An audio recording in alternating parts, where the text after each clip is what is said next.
Hey, what's good, YouTube? Welcome back to the Brown Gent.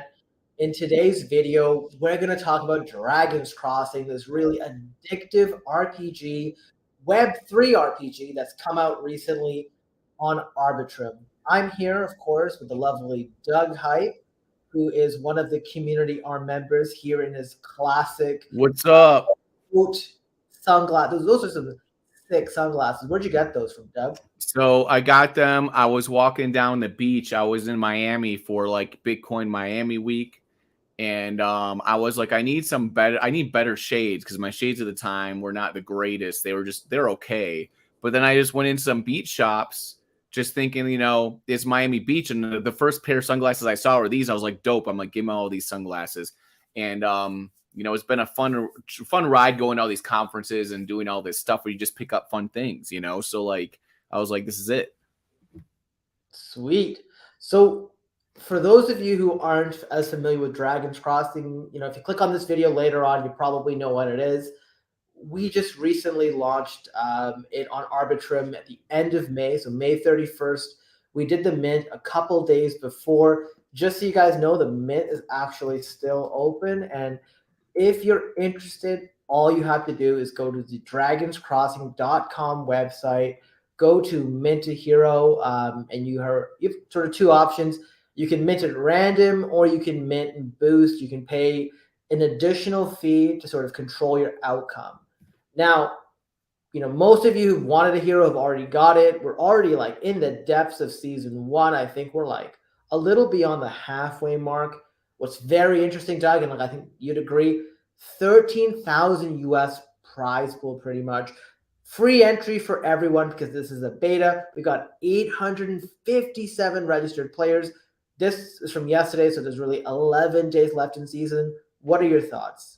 Well, what's really cool about season 1 being free to enter the season is it's basically free money. You go in there, and if you rank in the top 60% of players or something like that, 70% of players, you'll probably know the number, that you're going to make some kind of money off of it, right? Between whatever ranges. And then as you get up to like top rank, you get more, right? Right. For each hero that you own. You know what I'm saying? So it's not just one payout. I have 4 heroes. If all 4 of my heroes are in the top, I believe it's like the top 70 or whatever, I'm going to get money. I'm going to pay out from that, which is like super cool. In season 2, they're going to start charging $20 for the season. But I think they said the top, I don't remember that exact number, 50 or 40% are going to make more than they paid for the season. So It's very competitive and fun. Yeah. So if you didn't hear sort of the alpha today on what's coming for season 2 or like potential changes to the prize pool, go to our official Twitter. I've linked all of that in the description.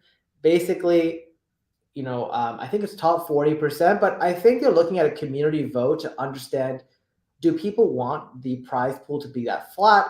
Do you want it to pay out more for the top 25? Basically, are we trying to make it more of a less everyone wins or something like half people win? Or do we want to make it sort of top heavy so it's sort of worth it for those people to really dig in deep, identify some really cool strategies? Because you know what, we're going to go through some big gameplay. You're going to notice I'm very basic here. I started just a couple of days ago. Doug, that's right. Kind of your expertise to help guide you through this. And there's some people with some fantastic strategies. I'm hearing they're leveraging multiple heroes. Some heroes are farming some sort of weapons. Dude, I'm telling you, all the strategies that they're doing, I predicted ahead of time because I could see it coming. You know what I mean? With how the game was set up. And now it's all folding out just as predicted. Yeah, and you know what? Let's say you're not even close to winning this season. At the end of every season, your levels reset. The only things you retain, I believe, are skills. And right. These skill NFTs can be bought and sold and traded on OpenSea. So there are some people I've heard who've they love minting their hero because they found an NFT that's worth $50. And I think the Genesis hero was 150. So they're already oh wow, I'm pretty much Dude, on if you find one of the really sought after skill books, they're selling for $120, man. That's almost the price of buying a Genesis hero just for finding one skill book. That's right. And when we look at the activity, should put those up over here. you can see that, like, in the last hour, there's been 3 shards that have sold, and that's probably because very few people are actually listing their shards on OpenSea. I don't really see any, and if they are listed, they're listed very ambitiously. But you can see here skill books, shards. It's very clear here that people are stacking up, and if they're not able to make a run at this season, they want to give themselves the best shot at winning season 2 or beyond, because like these things are retained. As Bloater mentioned today, there's going to be a bit of sort of analysis on like what skills are sort of underpowered, what skills are overpowered, and balancing it as well. For everyone who's concerned, like they're not going to make changes in the middle of the season unless it's sort of game breaking. They want to make sure they use. They're doing all the changes right now when the season's free, and then when season 2 starts, it's going to be like locked in. That's because right. you're paying for that season. So that's like the official season 2 is kind of like the official first season. Like right now is a little bit of a beta testing attitude because it's free to enter. That's exactly right. So we got some people popping up in chat finally. We got Ren Pan Acoustics. Is Ren Pan the person who won that Genesis Hero? Ren Pen did. I had on my big mega stream show all these cool influencers on there, and we did all these kind of zany games, and people were winning stuff left and right. And the grand prize was winning a Genesis Hero worth like 150 USD, and Ren Pen won. And I posted all the results because, yeah, it was a big deal. People are coming after these Genesis heroes like they're freaking like hotcakes, baby. They want all of them all day, every day. They play the game for whatever amount of time they're allotted, and they're just like in the Discord being like, "I need more heroes." They've got a thirst, man. It's like they're on like they're crack. They can't get enough of these heroes. So people were all clamoring like, "I want to win," and there's people that don't even have a hero yet that wanted to win so bad, like so badly. They're saving up their money, saving up their allowance, and now Renpen won it. And yeah, what's really cool there is I think like this season we didn't have Rift heroes come into the mix. Next season we're gonna find that hopefully give more players a chance to like try the game, because like even like you and I, we've been working on this project for a few months. I think what was really cool for me was I understood the concept, but now like I had that dreaded feeling like every time I look at my screen the countdown's going on, I'm like, just 2 more hours till my heroes get off cooldown and I can play again. And then like the play just lasts like a few seconds, it feels like. I feel like within half an hour I've run through all my heroes and I'm like clamoring for it to come back, right? Every 23 hours it resets, right? Mm-hmm. Right. And we got El Green O Gamer here on the fence about minting 2 more. How's it going? Fuhat Captain Zom. I'm going to assume you're talking about stocks. I will do a Zemetica update. So far, it's sort of reacting the way I thought it would. Really important to say is people are often on the fence, not about playing the game and minting, but about minting more, right? Like people that already have 3 want 3 more, and they're on the fence. Should I mint 3 more?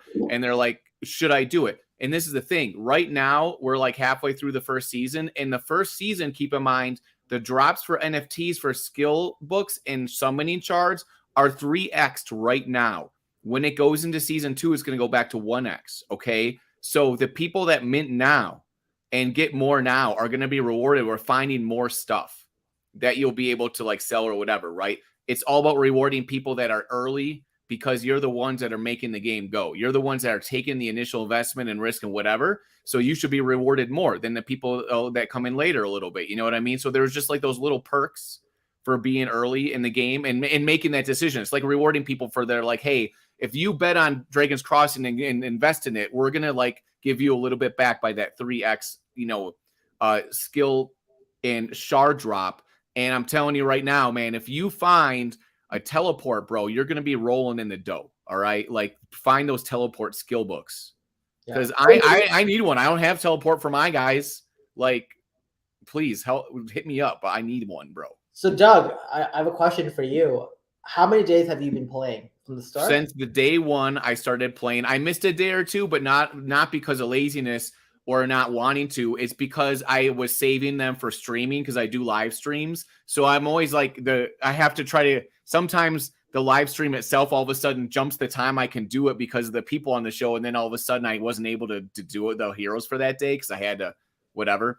to try to save them for that. But I've played almost every day. I think I missed 1 or 2 days out of the last 2 weeks since the first day we launched on, I believe it was the 31st, right? Yeah. So now we're about just over 2 weeks into playing. So I've played for 2 weeks, and I've been active every day. Even if I haven't played, I've been in there checking stuff out, seeing what people are up to in the Discord, seeing what all the questions are, and all the different strategies people are trying to like, you know, punch around.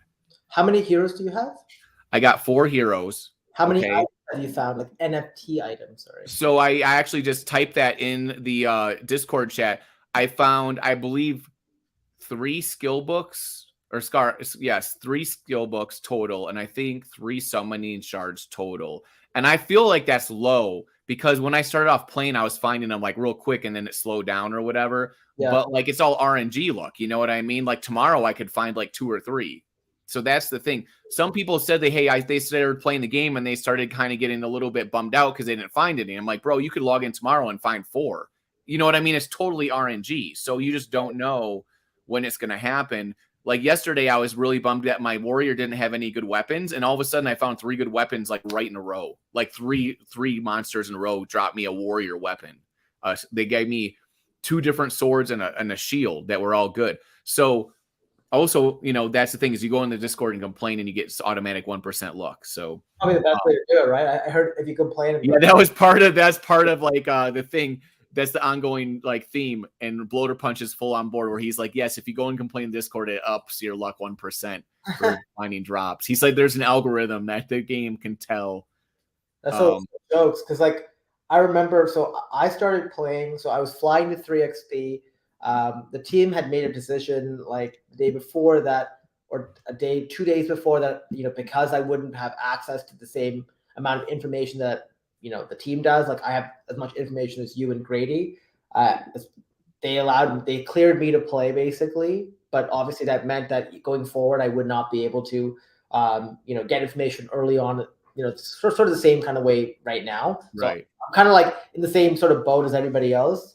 So now you need to buy 100. Also, just real quick, Renpen, who won that contest, I just reminded the team, and hopefully, I think they might get it to you today or tomorrow, just to make sure. Sometimes, you know, when they send out awards and rewards and stuff, like you send them the messages, they don't see it right away, but you're going to get it soon. Yeah, everything is tracked. So, like, I know that they're sitting here and waiting they're trying to implement a claim system so that on the web, so that way they don't have to have the developers airdrop it, but everybody who has won a prize, whether it was pre-launch, whether it was the snap and win contest or any of these things, they're going to make sure they get everything for you. And yeah, thanks. Yeah, look at him. See, Renpen says, thanks for watching. Oh, believe me, dude, I'm like a pit bull, all right? I'm the dude that's in there like, hey, me and Brown Jenner are the same. We're like crossing the I's and dotting the T's. You know what I'm saying?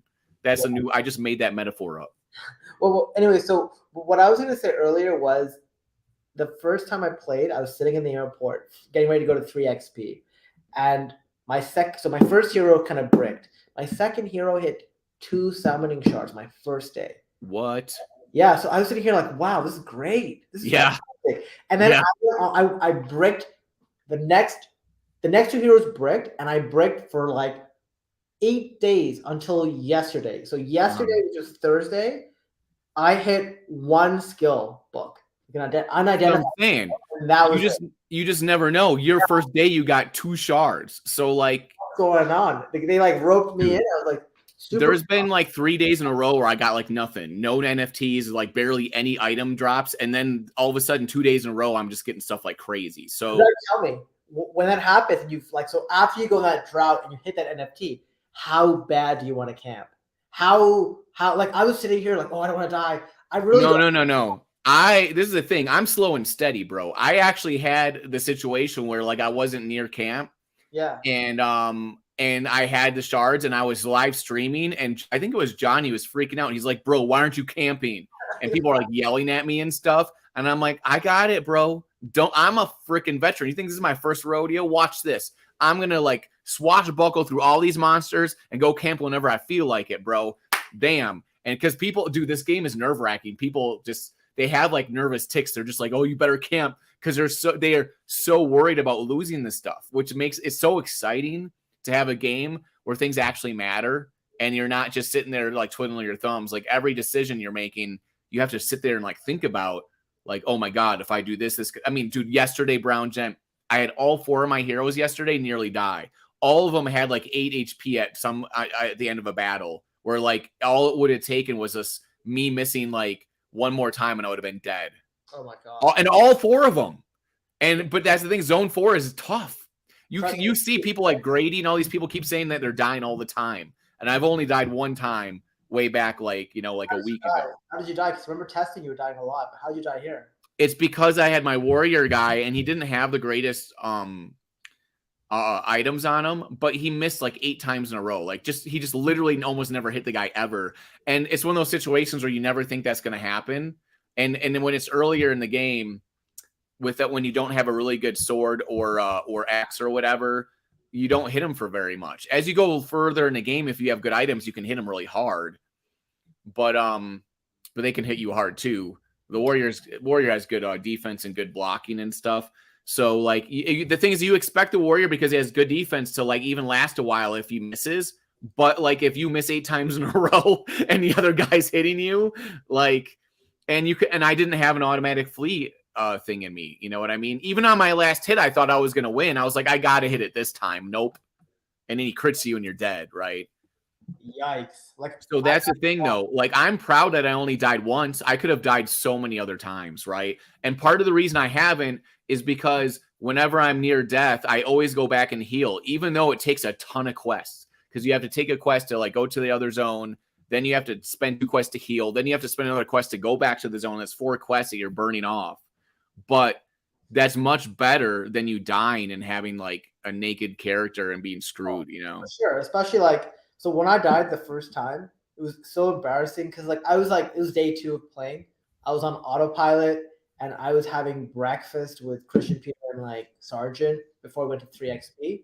And I was just talking to Sergeant and like I was just clicking buttons and not looking. And then when he left, I looked at my screen and says, "You are dead." It's like, which item do you want to keep on? And like at the time, I had no idea that like even if you have a mythic item, it may not be more powerful than something else, right? So like that's really important to remember. It's WYSIWYG. What you see is what you get for items. If you get an item, whatever you see as the stats, that's it. There's no extra special bonus for like rarity. Yeah. Yeah. So maybe I'm going to answer one question here and then we'll go to like sort of some gameplay. So, Greeno Gamer says he's got 2 both rare warriors. Warriors are awesome. I think warrior so far is like the most powerful class, at least early on. I don't know if I missed something. The thing is that it all depends. All of them are different and all of them are the same at the same time. But the warrior has a little bit better damage and defense. Just he's a warrior. He's like a tank class, right? And often in RPGs, tank classes are the best for soloing. So I always thought maybe that could be the case, and it might be. I don't know. But the thing is, the other characters might be able to hit harder. So like, do they get better with skills or like that's where I'm sort of no, with just like their equipment and stuff. But I mean, it's hard to say. It just depends on the equipment you get. But right now, there's a lot of people in the game are saying that the mage and the warrior are the best. But then the team keeps saying that there's cool stuff coming out for the ranger. You know what I mean? So like, suck. Like when I play Rangers and then I go to Warrior, it just feels like I'm playing a different game. I don't know why. My Ranger's pretty decent. Yeah. She's not too bad at all. She's a mythical ranger, and she's not bad at all. Every time I think one character is better, then the next day another character plays a little bit better. So like, it's hard to say. But I think all 3 are pretty balanced. But they did say there's cool stuff coming out for the Ranger later, so that might even tilt the side of the Ranger being better. You know what I mean? So it's hard to say. That's how video games are, right? Yeah. So in terms of additional classes, like you guys know as much as we do, but I think the expectation is what we've seen from the team is they're very receptive to feedback. So for this question, as well as the question around like more ethnic options, etc., like. This is something that if you are really passionate about it, bring it up in the suggestions channel. Yeah. Bring all that stuff to the team. Do it. They're very receptive. Like, you know what? I want a blue ranger. I want a blue like ethnic. Yeah, for sure. You know what I mean? And the thing is, like, what's really cool is the team has not really promised sort of an external roadmap of what's going to go on beyond.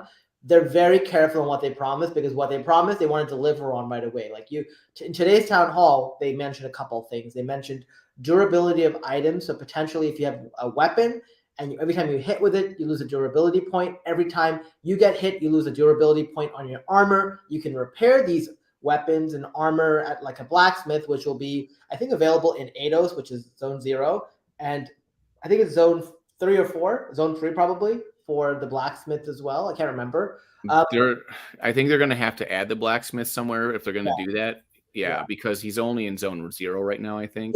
They said zone 3 or 4 to have that. And then also they're going to look at, I mean, they just recently changed it so you can't item swap.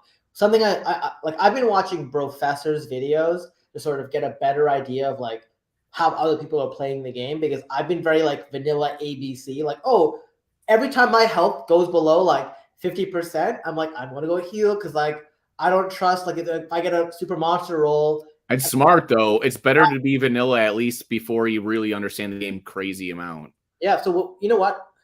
When you go to heal, are you always healing with one quest, or are you paying 2? Like, are you? I don't know. I never let myself get down so in the low. beginning of the game, I was healing with one quest because I knew I could fight multiple monsters. But by the time you get to zone 4, you got to use 2, because those every monster could potentially kill you even if you have like 150 hit points. That's fair. Yeah. Like, when you're leveling, are you always leveling your HP first? I always am. No.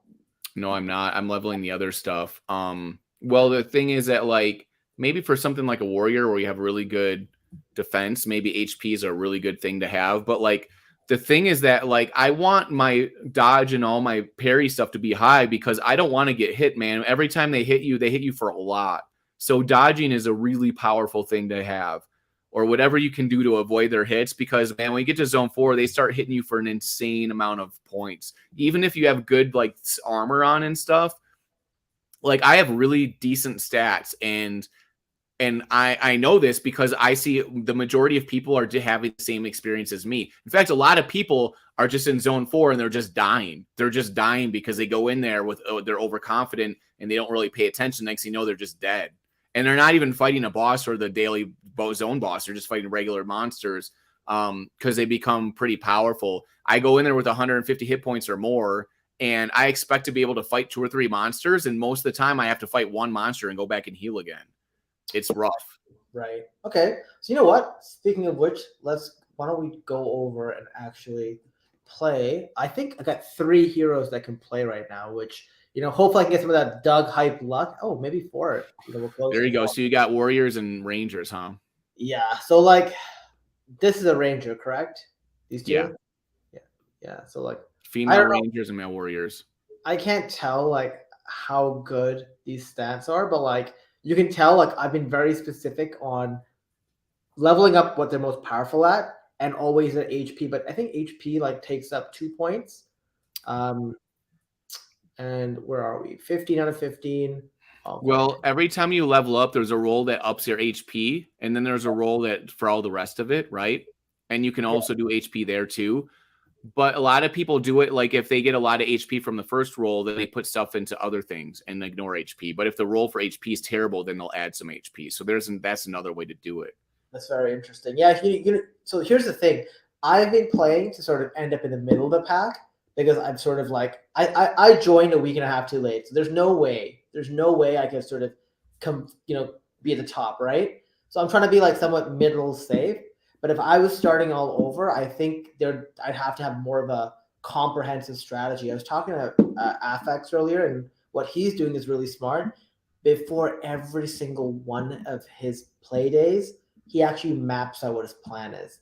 So like he's not sitting here and like, deciding on the fly. He's already decided how he's going to use his quest. Obviously, there's some random events like the gambler and the orb and whatever. In my opinion, I always just select yes on it, because as long as I select yes, it's not like RNG on the gambler is 50-50. So if I pick it once, I'm always going to pick it versus, picking it, never picking it. Do you know what I'm saying? I don't know if that's I also always go in with a plan, but the problem is once you get to zone 4, you can throw your plans in the garbage. Okay. Because you could fight 3 guys in a row and be good in zone 4, or you could fight 1 guy and almost die, even with full health. So like I mean, if you have a lot of skills, you can have much more of a plan. Like some of my guys do have flea. I have flea on my warrior and flea on my ranger.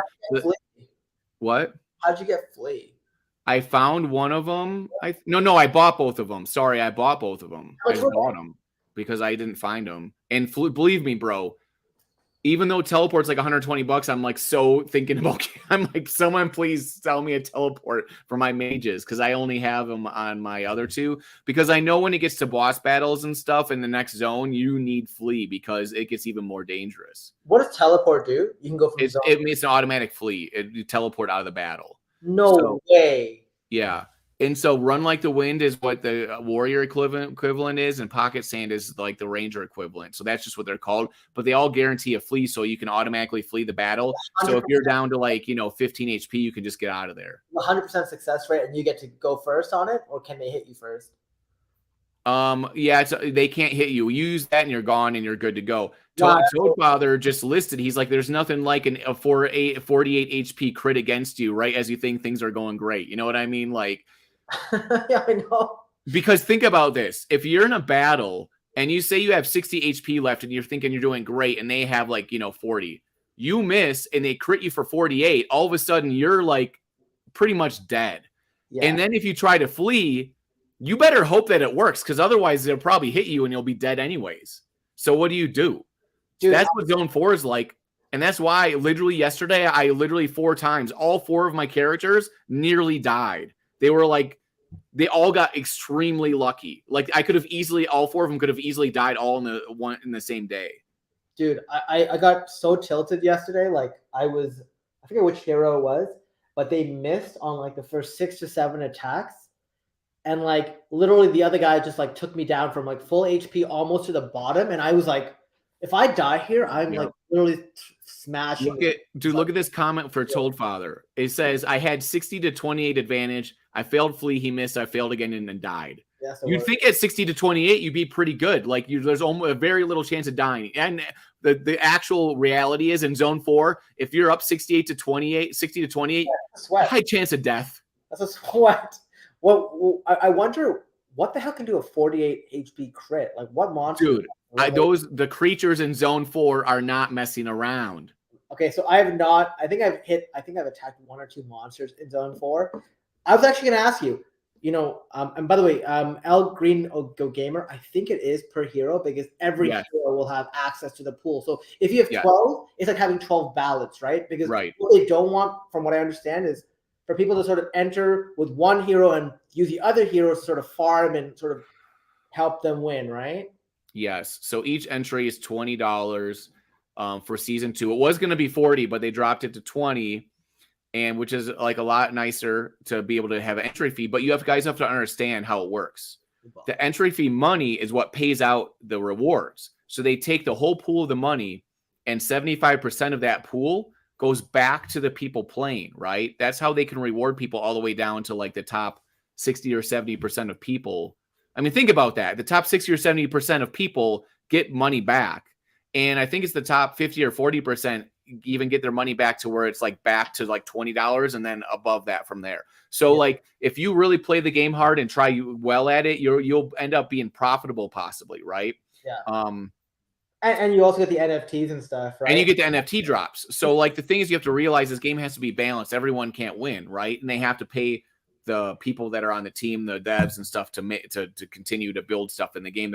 They're back there building, fixing bugs, doing all this stuff, right? So money doesn't just fall out of the sky like it's free. It has to. There has to be winners and losers, like Bloater Punch says. And the guy in Discord today, I was literally talking to him, and he's like, I don't know if I really like this game because I'm not finding tons of skill books and summoning shards. And I was like, dude, you might find 5 tomorrow. It's all RNG. You know what I mean? You can't base it off of 3 or 4 days of playing. You know what I'm saying? And I think what's really cool about this is it doesn't matter when you enter, right? A lot of these games are built, like the games we played in the past, they're built on first and advantage. So if you first in, you get these insane APRs that basically are taking money out of the pockets of people who enter after. And then, even in here, right? It wouldn't be fair to start season 2 at somebody's a level 20, somebody's a level 1, right? That's why they reset everything. The only sort of thing you keep is the skills, but guess what? You can get those on OpenSea, and you can also get rid of yours and sort of cash, get some money back, right? I think that's a tension, right? Because investing in that does help you sort of support your sort of ability to traverse a little farther in the game, take more risks. It's all gamified. Like I knew for a fact that flea skills were going to be OP. I just knew it because how easy it is to die in the game, right? From day one. So then when we started finding them, I should have bought all of them up because they were like $40. Now they're more than that. Now, or like 30. There were some that were like $25. Yeah. I should have just bought them all up. Where can you find those skills? Like the flea skills, what zones are those in?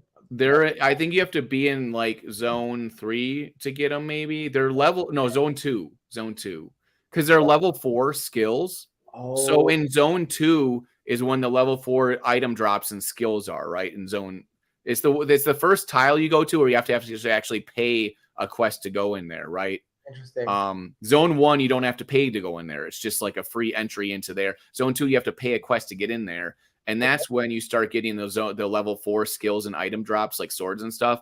Yeah. And that's where the flea skills are. And those are, as far as we know right now, the most powerful things in the game. Okay. Because you can take massive risk when you have the ability to flee. Yeah. Are those skill books like creature specific, or is it just a random drop? Like these are the things that I mean, I don't know if it's been announced or anything like that. I have no idea.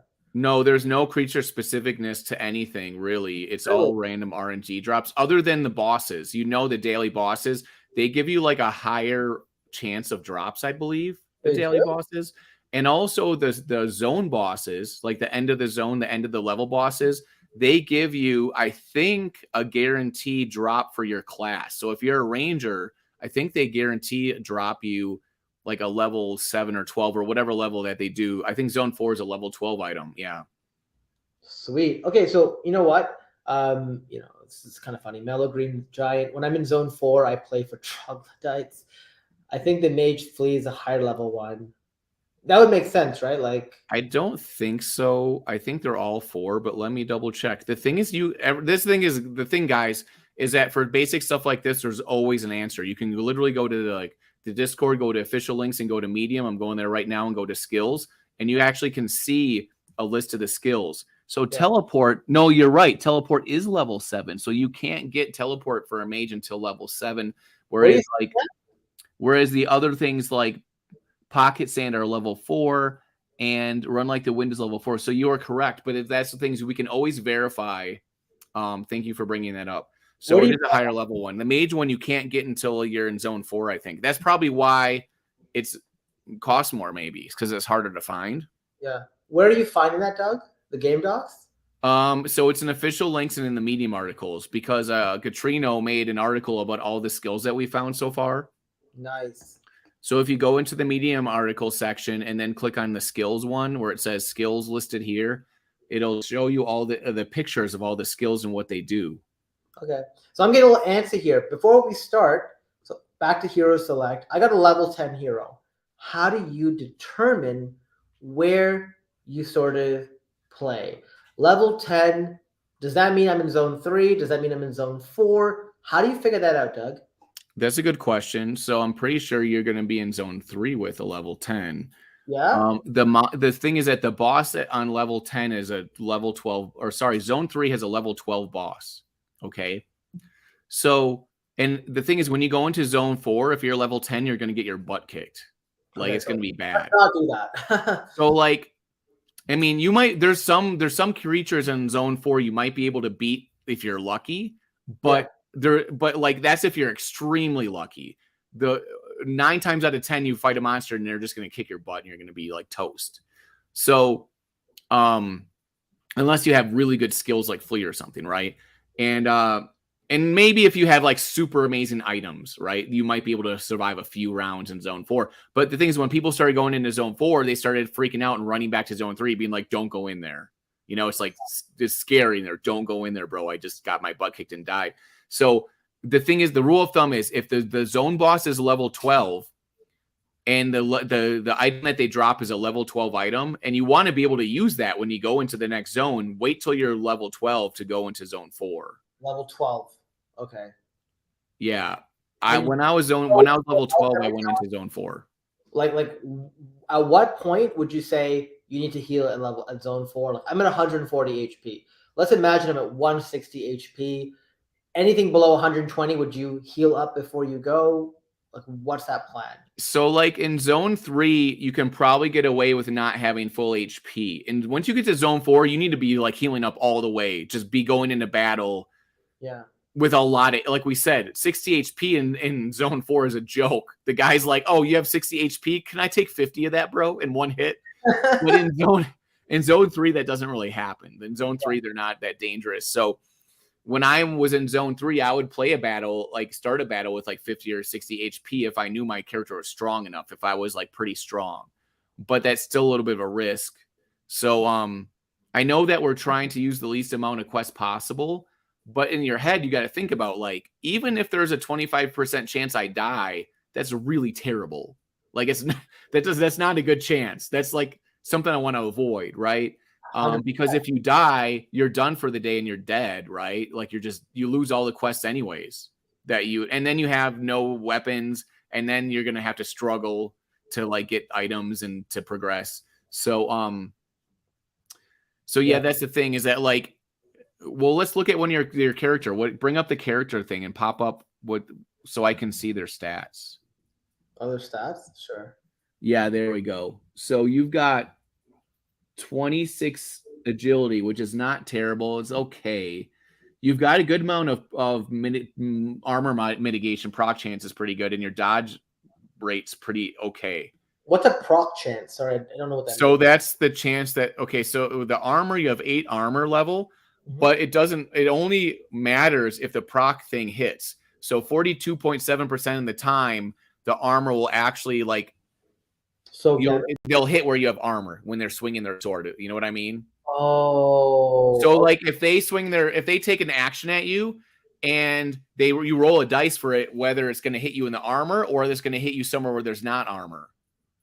Right. Okay. And then there's a separate one for parrying, whether you parry it or not. So if you look after you hit somebody and you click on the little number and it shows you the readout, it'll show you armor proc if it did or not, and then parry if it did or not, and like the numbers of how much it affected it.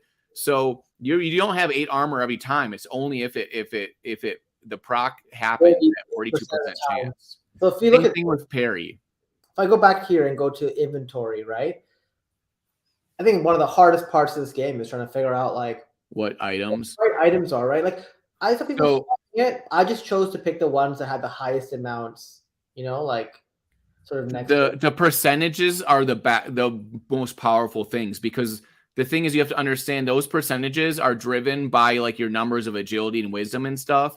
But to go up 1% in agility or in like in dodge, I think you need like 2 or 3 agility or something. You know what I mean? Yeah. But if you have an item that puts you at 1% dodge up, that's like the equivalent of having like 2 agility points. I'm not saying that's the exact number correlation, but I'm just saying that the percentages are more powerful.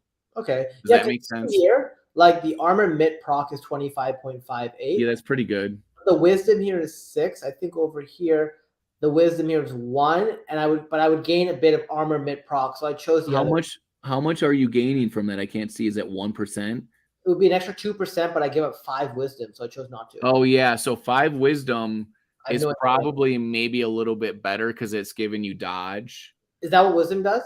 Yeah, wisdom gives you dodge. All right, cool. This is the thing. I would much rather dodge an attack than have anything else happen, right? Because if you parry, it reduces the amount. If your armor propagates, it reduces the amount. If you dodge, they don't even hit you at all, right? 2d6 is better than a d10, obviously, right? Yeah, because that 2d6 is really like 2 to 12. Right. Whereas this is like 1 to 10, right? Yeah. You want the two dice rolls for sure. See, like I have these things and I didn't get rid of them because like, now you can potentially smelt them. So like, don't get rid of all your items. Right, exactly. I'm so glad I didn't do it. I was lazy. I know. I almost got rid of almost everything yesterday. I was sitting there being like, I'm going to just clean out my inventory because there's so much stuff in here. And I did delete some stuff to make sure I had room for new things.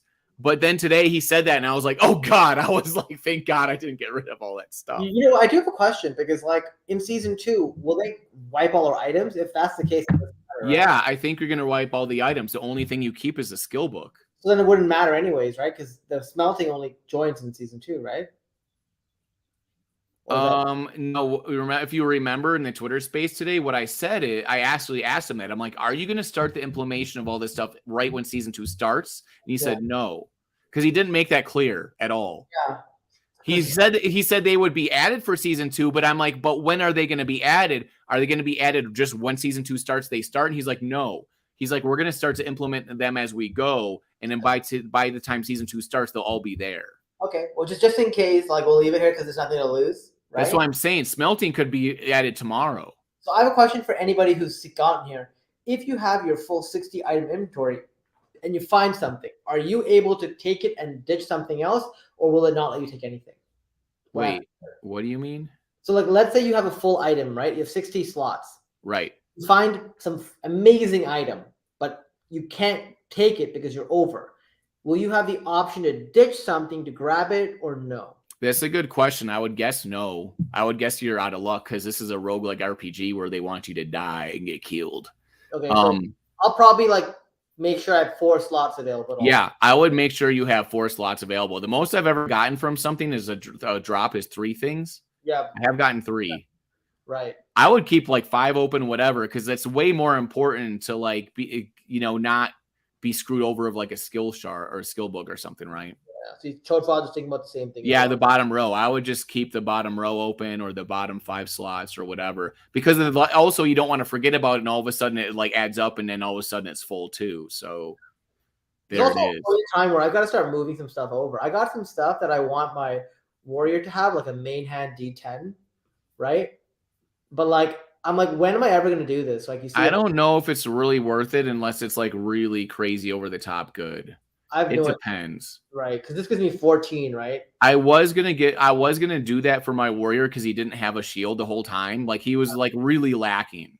And then literally when I said that, I found a shield. Oh, okay. You know what I mean? I was like just about to use all those quests to go back and get a shield. Then I thought about it and I was like, I don't know actually. And then next thing you know, I found a shield. All right, so you know what? Let's go in here. I wouldn't worry too much about gear until you get to like zone 4.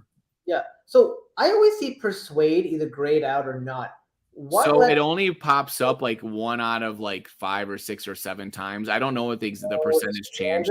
It's not like based on stat differentials. No. I mean, it could be, but we have not been told that. We've been told that there's a certain rate that it has, and nobody can know. Okay. So then are you very like flexible? Like when do you start using skills, right? Like I have these. I save them until like the end. Like I don't even, the only time I use skills are 2 situations. One, if the monster is obviously really strong and I'm like, holy crap, this monster is really strong, then I'll start to use a couple skills. Otherwise, I just save them to like a boss battle or like the end when I only have like 3 matches left. You know what I mean? Because the thing is that like, I don't want to be stuck with like 2 matches left and be like, oh crap, I have no skills. Right. How do you... Because you just at that point you could be killed because you don't have a skill or something, right? Right. So I've seen a lot of people when they're sort of streaming this, they're able to like just get to the roll right away. Yeah, you can turn that in the settings. You can make it auto roll where it just pops up, but I don't like that. You know, you like doing this? I like to, yeah, it feels more like it's real when you actually have to roll the dice because it's you take turns, you're not sure what's going to happen. When I turn on auto roll, it feels cheap and weird. It cheapens the game for me. Now, if I have to go real fast for some reason, like I have to do it, I'll do it totally fine. But for the experience of the game, it's twice as fun when I have to roll it. Yeah, so you see these numbers on the screen. So yes. I rolled 5, bonus damage 5, and then their armor mitigated 4. Is that what that means? And they parried some too, or is that a 0? I can't. Parry was 0. Okay, so they just got a 4. There you go. Yeah, and so it's 5 plus 5 minus 4, so 6. Yeah, dice damage 5, bonus damage 2, stat. What is status effect bonus? So those are like the skills that they like. The statuses are like the effects up there. See, like the list of your. So they threw it. They like cast a spell skill on you. Okay. So like there's some skills that do damage over time, like burn you. So that's where that would come from. Right. You Okay. have one. You have one called barbed projectile Okay. that does So that. so now I'm seeing a 120 out of 140. I can run it back, right? Easily. Yeah. You should be fine. You're in zone 3. 120 should be plenty. Yeah. Okay. Just making sure. So this guy looks a bit like when I first saw this character, I thought it was like Cell almost because he was like green and black. You know what I mean? He's got Oh, that. you mean from Dragon Ball Z? Yeah, he looked a little bit like Cell at first. Like, what? That's Cell? Like, but it's not clearly. I really like the artwork for this game a lot. The characters, the creatures is so good. And you see people like really wanting to know if there's going to be new heroes and new classes and stuff, right? Which would be a lot of fun. I'm telling you that there's a lot new artwork coming out. Season 2, Sejin, the artist, is working like 24 hours a day on artwork. Right. So, which has just got me super excited. Like, if you know me, Brown Gent, artwork's my number one thing. When I saw the artwork for the monsters and stuff when the game released, because I wasn't allowed to see very much. When I saw this artwork, I was like, oh my God, this is so good. No, for sure. And Sejin does a very good job. So I fucking love the artwork, okay? It's so good. how come I miss so much? Is it because my hero sucks, or is it because their hero is really good at dodging? Like, Partly it's because he's a fawn, because I think a fawn, is he like part deer or something? Because he's got the antlers. Usually, I think he's part deer, like a fawn. So or whatever, like an animal. So I think he has really good dodge. Yeah, look, I missed 4 out of 6 times. So yeah, because you remember when I like complained about the deer dodging all my attacks? I think he's part human, part deer. So he must have high dodge. I see. But wait till you get to zone 4 if you think this is a large amount of dodging. Yeah, I guess so. Dude, zone 4 is like, you might as just be like sadomasochist, bro. You're just asking to get your butt whipped all day, every day. Yeah. And if you notice in like the Discord, if someone gets like this legendary amazing armor, like some people have, like Gatrino has, like amazing armor, like we're just mind-blowing. I couldn't even imagine how good it is. I'm like, bro, I need that armor so I can survive zone 4. It's so funny. So I'm already at half my health points. I have a herbalist. So where are you at right now? You're at 75.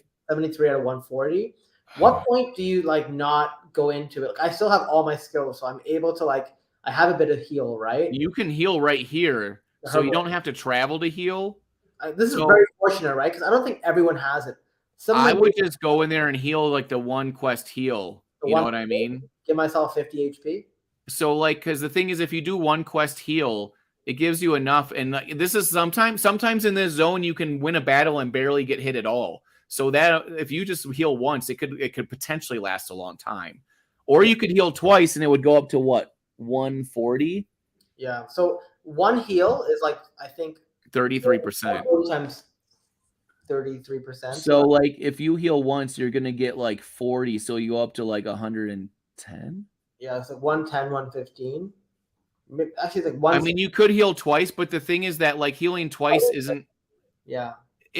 Healing twice and doing the full gauge when you're at super low HP makes sense, but when you're here, healing twice doesn't give you any extra benefit. You know what I mean? Because it's only going to give you like the 60%, right? Because you're going to get healing twice just does 30% twice right now at this point. Right. You know what I'm saying? So what are your thoughts on me doing one more battle? I still got some healing skills, right? It gives me plus 3 HP if I need to prior. Oh, you have the healing skills? I think that's what it was. Yeah, but those healing skills are blow. They give you like 3. That's like nothing. Uh-oh. Oh, no. I got the worst one. Oh, no. Dude, this is why I was trying to tell you to heal, man. Oh, no. Dude, I'm telling you, man, I'm like a sage. Don't dissuade my advice. What do I do? I flee? Well, let's see how strong he is. Can you zoom in a little bit? I feel like an old man like looking in through my glasses. Let's zoom in. Oh, he has high charisma. Oh, it's quick. Oh, you have higher quickness than him, so you could flee pretty easily. Wait, don't do anything yet. So he has, see where it says reckless? Go up there and mouse over where it says reckless. Oh, his crits increased by 30. That sucks. Oh. You know what I would do? I would attack him one time and just see what happens. If you... But the thing is, you have high flee skill. Yeah, but like, the thing is, I was getting destroyed by people who are ways weaker. Oh, were you? Yeah, like the people I've gotten lost half my health to were like level 7, level 8, with like a cap of 12. Yeah, he's level 11. He's higher level than you. I would maybe just flee then. Yeah, just get the hell out of there. Come on. Let's do it. What? Why? Fail. I usually hit him at first just to let him know I mean business, then I run away. Oh God, come on. What? Oh boy, this is not good. Thank God. You got plenty HP though. Like he only got you for 11. That's not too bad. I protected 8 of it. He would have 19. Yeah, see, that's not too bad. I need to like get the hell out of here. Come on, man. I'll never take this for granted again. Thank you. Dude, yeah, there you go. Oh, dude, that's why I don't know if you remember what I said, but right before you went in there, I'm like, you should probably do that heal, do one of those heals. Maybe I'll do 2 heal. Like that now it kind of benefits you. Yeah, but that was a waste of a quest. So like I did that and I actually lost. I was like, oh. So now think about this: if you had done 1 heal, do you think you would have been confident enough to fight the guy? I think so. Yeah, see, that's exactly what I mean. Like, even you need to make sure you have enough health if the guy is a difficult guy, right? But like, what are the odds I get that guy? Like now I get. They're pretty high, probably. because of just luck. But these ones are easier, I think, the zombies and stuff. Oh yeah, that's what I'm not worried about. But that's the thing, like, you know, there's probably taking more risk, people that take more risk than me that are further than me in the game, but the people that take more risk and fail are way behind me in the game. Oh, 100%. I don't know what the ratio of that is, but I would rather have all my 4 guys close, because what happens at the end of the game if the last boss is super difficult and people keep on fighting him and failing, and I walk in and I'm able to beat him right away. You know what I mean? Like if I had like screwed myself over and I was way behind, I wouldn't be close enough to make a difference. I just want to be at least within shooting target range. It's good to know. I didn't know you can mouse over the reckless and all that stuff to see. Yeah. Dude, sometimes they have deadly and it boosts all their stats, like everything 30%. Yeah, wow. Oh, that's why. I was wondering how come every time they rolled a high number and you do 4 damage, it's because like they hit the 40% of my armor. Yeah. That's it. Okay, that's cool. Right. So your armor covers you like 40% of your body. So yeah, if they hit the armor, then it blocks it, but also parry can help too, right? Does that improve when I get shield? It improves that percentage? What do you mean if you get a shield? You know how like there's shield items as well? Well, there are, but I think only the warrior has shield. Oh, really? Okay, that sucks. So, but like the offhand weapon for rangers and mages is good though, because it helps your attack a lot. Right. Yeah, see? Toadfather didn't know about the mouse over either. Good info. See, Doug Hype dropping that alpha. Dude, when I go into a game like this, I look at every little thing. I like mouse over stuff. I try to at least, even though I'm excited. Yeah, there's a lot of information hidden here that like, sort of I wouldn't. Well, you even see that it lists all your items that you have equipped up above your stuff there too. Right. And you can, I don't know if you can mouse over them. Yes, you can mouse over them and it tells you stuff there too. Oh, if you mouse over the image, yeah. That's actually very interesting. How often does our hero crit? Do we have a stat for that too? Yeah, it says it right in the character stats. It does say it. You can pop that up. You can even pop it up right now. It'll pop up over the top of them. Yeah. So if you see it right where, yeah, there is a chance to crits right there. So yours is what, 13%? Yeah. That's not terrible. It's like okay. Right. All right. I'm kind of hoping to hit a skill book. Like, well, let's get one of those flea skill books you were talking about. Dude, I really want, teleport, man. There's 3 teleports on OpenSea, and they're all there for like 115, 120 bucks. Of course, because that's how you're gonna win this thing, right? Dude, I'm telling you, the characters I have flee on, I have no danger. I'm just like, do whatever you want, bad guy. I'm just gonna flee at the end, you know, like whatever. But the ones I don't have flee on, I'm scared to death. Of course. And people mentioned that they might adjust the skills, and I don't know. They said something about flea being adjusted, and I'm like, I don't adjust it too much, bro, because I don't want to die. Right, because that's what it was said earlier, right? I have a feeling that what they're gonna do is make flee like a boosted chance to flee. Right, it can't be. What'll happen is everyone's gonna start dying because it won't be boosted enough to really. It can't be 100%, right? Because that's so overpowered. It is. And that as soon as I saw that was a skill, I knew it was like the most powerful skill. Right. Because you can die so much. I mean, literally, roguelike RPGs are all about the danger of dying. If you research what they're like when you die, it's really bad. Yep. Well, I learned from last time, so I'm at half HP. I'm going to heal up 1/3 and not waste that. If anybody's curious, roguelike RPGs are dungeon crawlers, just like Dungeons and Dragons and Diablo. And if you die, it's bad, basically. And then you just go through the dungeons and you go through different tiles, just like we're doing in this game. Yeah. There's a game called Rogue that they use that term from. Inspired. From like 1987. Charisma does what again? So that's for persuade. It affects the chance for you to persuade, but also there's a skill that the warrior has where persuade helps. Like it's based off of like a percentage of your persuade number. Yeah. And there's one for ranger that's based off of quickness. So those secondary traits like quickness and charm, they do affect some skills. Mm-hmm. You know what's funny? Whenever I see someone here with no image, we could be talking nonsense, but this guy's sitting here watching and basically. Yeah, Arthur's watching two men come and talk nonsense. That's the trick, bro. Right. So he's like, hey, Arthur, thank you for your support. Thanks, King Arthur Rogers. What are you sitting at the round table right now, man? What are you breaking some bread? What are you doing, man? Yeah. I love it. All right, 9. All right, so I'm at 3 quests left. What's also really cool, I think it's not always the case, but you can find the tiles for like the adventuring guild and everything, right? That's sort of like that way I don't have to travel all the way back to level up. Yeah. So every zone they have a certain amount of tiles that pop up, but every zone doesn't have all the tiles. You know what I mean? Like adventuring guilds, they might be in every one. I'm not sure. They might not be. Right, but it's still a random chance to find it, right? But you can camping is definitely not in all of them. No? I don't think so. It's in most of them, though, I think. Huh.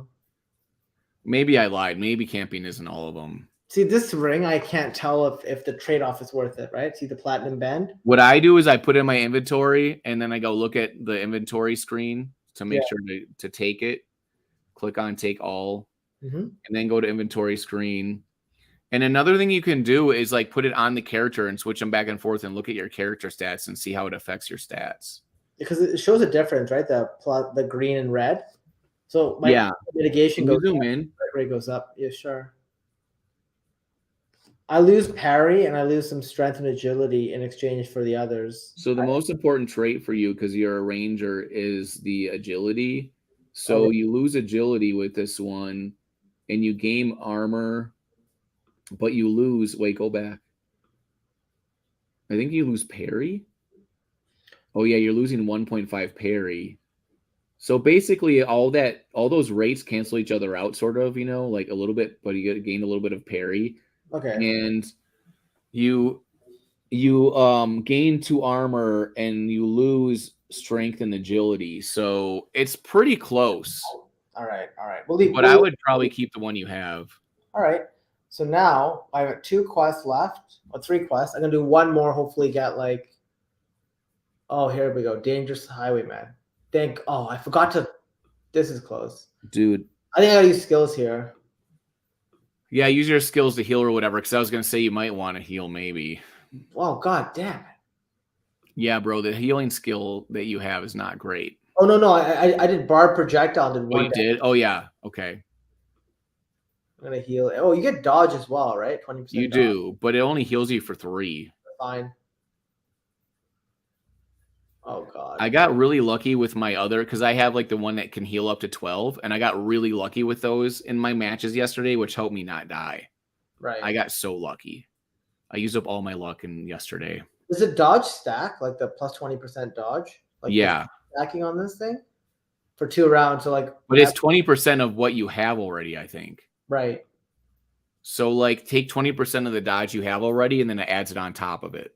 Okay. So it's not a lot, because your dodge is only like 30%. So what 20% of that number that you have is added on to it. So then maybe you're up to like 40% maybe. So it's not gigantic. That's fair. Okay. I'll take anything I can get to just get this over with. This is why something like Dodge. There you go. You got him. What'd you get? Oh, you got something good. Look at that. Right. Dude, that ring is awesome. Yeah, all right, take all. Take it. Well, let's look at it again. Like the rates all went up, but you lose an agility stat, but that's not a big deal. Can you zoom in? Yeah. It looks like you lose a couple stats, but the percentages go way up. Oh wait, no, they're not that good. Never mind. Okay, so they only go up a little bit because and then it has 2 strength. You lose 4 agility, so yeah, you might not want to change that because those. I thought those percentages were like higher, but they're like 0.4. So you know what's cool about this ring? So I actually bought this ring when I got back. It looks like that ring. Yeah, you got the fancy one. Yeah, it's a cool looking ring. Yeah, so like it looks exactly like that. It looks exactly like true. It's copper, but this is like thing, but yeah. I mean, you could just sport that ring just because it looks like yours. I mean, if you want to, no big deal. You know what I really liked? An idea you said in today's town hall. If you can buy skins and stuff, it'd be so cool to do that on something. Yes. I mean, you could even buy skins for your character or something, right? Yeah. Right. Okay. I really want that in the game really bad. And the thing is that, like, you remember Bloater Punch said, well, we only have so much resources to do this. But the thing is that if you start to get people to buy stuff in the game, even if it's not a lot of money, they start to spend more money. And then they start to, like, keep spending more money and then more money and then more money. You know what I mean? It's like going to a store and you buy some groceries. Next thing you know, your grocery cart's full of stuff because you're just getting stuff you need. And then you're in that mindset of purchasing. And then all of a sudden you were like, well, I'm investing in this thing and this is what I do. So I'm going to spend my money here versus other places. You just start spending more money there because you're already invested there. You know what I mean? It really swings you when you have decisions for money decisions. So there's more to it than just the fact that you might make, because you made an example like, well, if we made it $5 and 40 people bought it, we'd make $200 or whatever, right? Exactly. And I'm like, yeah, but that's in my head. I'm like, that's not the point. The point is you build off of that, and it gets people to start spending money in your ecosystem, and then continue to spend money there. Right. That makes sense. You know what? So here I've got 6 places to put this level up. So you're saying not to really touch HP, but I should go like maybe agility +2. You could. I just feel like those base stats, especially the main stats and everything, but those base stats are like I'm not going to touch strength and wisdom. I think these are weak as hell. Oh, you got strength and wisdom way down there. Should I be leveling these up? Yes. Really? Because like they're like wisdom is how you can dodge. Your dodge is terrible. So what should I be doing? What would you do to my character? This is I mean, this is one thing. You put a lot into quickness and charisma, which is cool because it makes it easier to get away with the quickness. What I would do is instead of putting 2 in those, I would put 1 in them and at least put some in strength and wisdom. Maybe even put 2 in strength and wisdom because, yeah. Okay. Yeah, because for next, so this one's a wash, but for next season, I really need to be on top of this. Well, there's a thing you have to understand. So the mage's wisdom is their main stat, and that's for dodge. So mages might be a really good class because they can dodge a lot, because that's their main stat. But I'm trying to give my ranger a good dodge too. You know what I mean? Like dodging is the best thing you can do on defense. Right. Brutal Dark Elf. Chance to hit increased by 30%. All right. Those Brutal Dark Elves are a pain in the butt. It's my last attempt here, so I might as well use all my skills anyways. Yeah, right? Yeah, use everything because this dude might be a pain in the butt. Yeah, or otherwise it just lapses without using it, right? I'm trying to see what HP. Yeah, because you can't keep it with you at the end of the day. Yeah. So you know what Toadfather said? As far as effects goes, you do damage quicker than dice roll. No stack, so usually don't do the same skill until the previous cast. Oh, you mean with the skill? Okay, so when you do a skill, the skill. If you do a skill, if you do the same skill, the next, say the skill is lasting over three rounds. If you do it a second time, 2 in a row, the second time it doesn't stack. Right. Does that make sense? If you cast it in this round and then you cast it again, it's not going to stack on top of itself. Right. It's just going to refresh it. So that, then from that point on, it'll be like 3. Makes sense. But if you have 2 different skills that are different, then they can. Does that make sense? It does, yeah. All right. Because you could cast one skill and then the next round cast a different skill. If they both do dodge, then they would stack on top of each other. Makes sense. All right. Well, I muted that idiot Arthur who, like, honestly, like, somebody make this comment here. Like, number one, I've never lost money on this stock, and number two, if you truly were getting that, you wouldn't be here talking to us, bro. He's now my favorite person in the audience by far. I don't even know what he's talking about at all. I have no idea what he's talking about at all. But if you're gonna be a complete douchey degen, I guess just go for it, right? Don't beat around the bush or whatever. I don't know. All right, so that's one thing. What I didn't know earlier was, like, I think in, like, the earlier zones, I was, like, making sure I camped as well. You only have to camp if you found an NFT, right? Yeah, that's only for NFTs. Now, that's it. What happens if you you're running out of quest, but you found an NFT? What happens there? Then you just stay there, and the next day when you refresh your quest, you can go and find the camp and then camp. But you want to camp at the end of the day, so you have to plan. Right. This is the problem. If you're in a zone with no camp and you're saying, hey, I'm going to go camp when I have one quest left because I need it to move to the travel tile. Yeah. This is the problem. You might click on a character to go battle and it might pop an orb up, right? Which will use as a quest. And then if you click on it again to fight and forget that you used a quest, then you get stuck there again because then you can't move. You know what I'm saying? Like, there are certain circumstances where you can get stuck because you forget that you need a travel quest to get over to camp. Right. If you're not paying attention. So when you're a hero, like, so I'm placing a level 7. At what point will I not gain experience? I know, like, you see, like, an exclamation. It's 4 levels of difference. 4?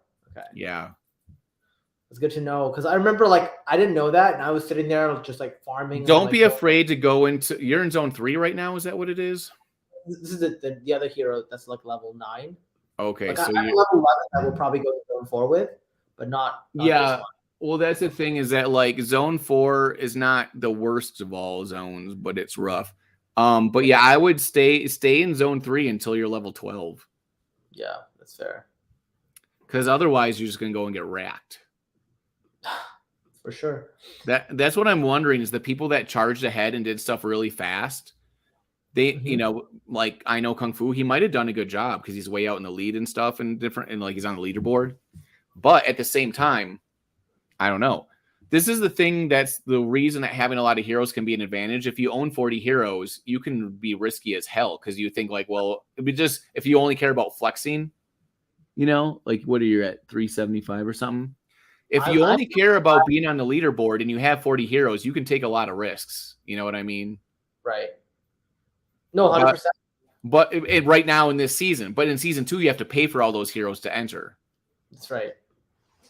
So we benefit if you have 40 heroes and you take tons of risks because you're spending all that money, and hopefully most of your guys are lower on the totem pole. Yeah, unless, like, you're really, really. I think if you're really, really good, it also gives you an opportunity to, like, you know, and especially if you make it very top heavy, like, then, you know, even if one hero does really well, then you could sacrifice 3 or something potentially, and it allows you to, like, experiment too, right? Because part of this is, like, there's no test zone for this for people to find out, like, what's good or not. Right. You got to try, and you got the same opportunities as everybody else, right? Right. Everything's even. Yeah. I just looked at this season as, like, a learning process, and if I do really well, cool. But I'm not going to take insane amount of risks because what I don't want to happen. I'm trying to avoid a situation where I'm messing up all the time and I'm just getting in my own head and I'm, like, pissed off and I'm not having fun. You know what I mean? I want to avoid that. I want to have fun. I'm going to be a little bit cautious.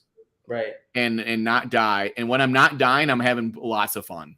Right. And so in zone 4, I heal, you know, you have 15 quests. In zone 4, I only fight like 3 or 4 monsters because I have to heal so much in a day.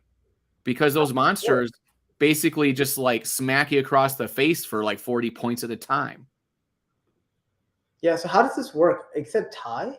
Oh, if you go over where the exclamation point is, it'll show you the stats. So it takes the roll plus your stat and then adds it together. So you have 25. See, your roll was 9. And if you look at theirs was 22. So If it's close, you get a tie. You have to have a certain amount of separation for it to work.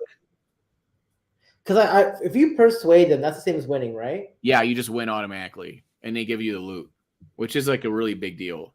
Yeah. It would be cool to even be able to unlock. Yeah, see?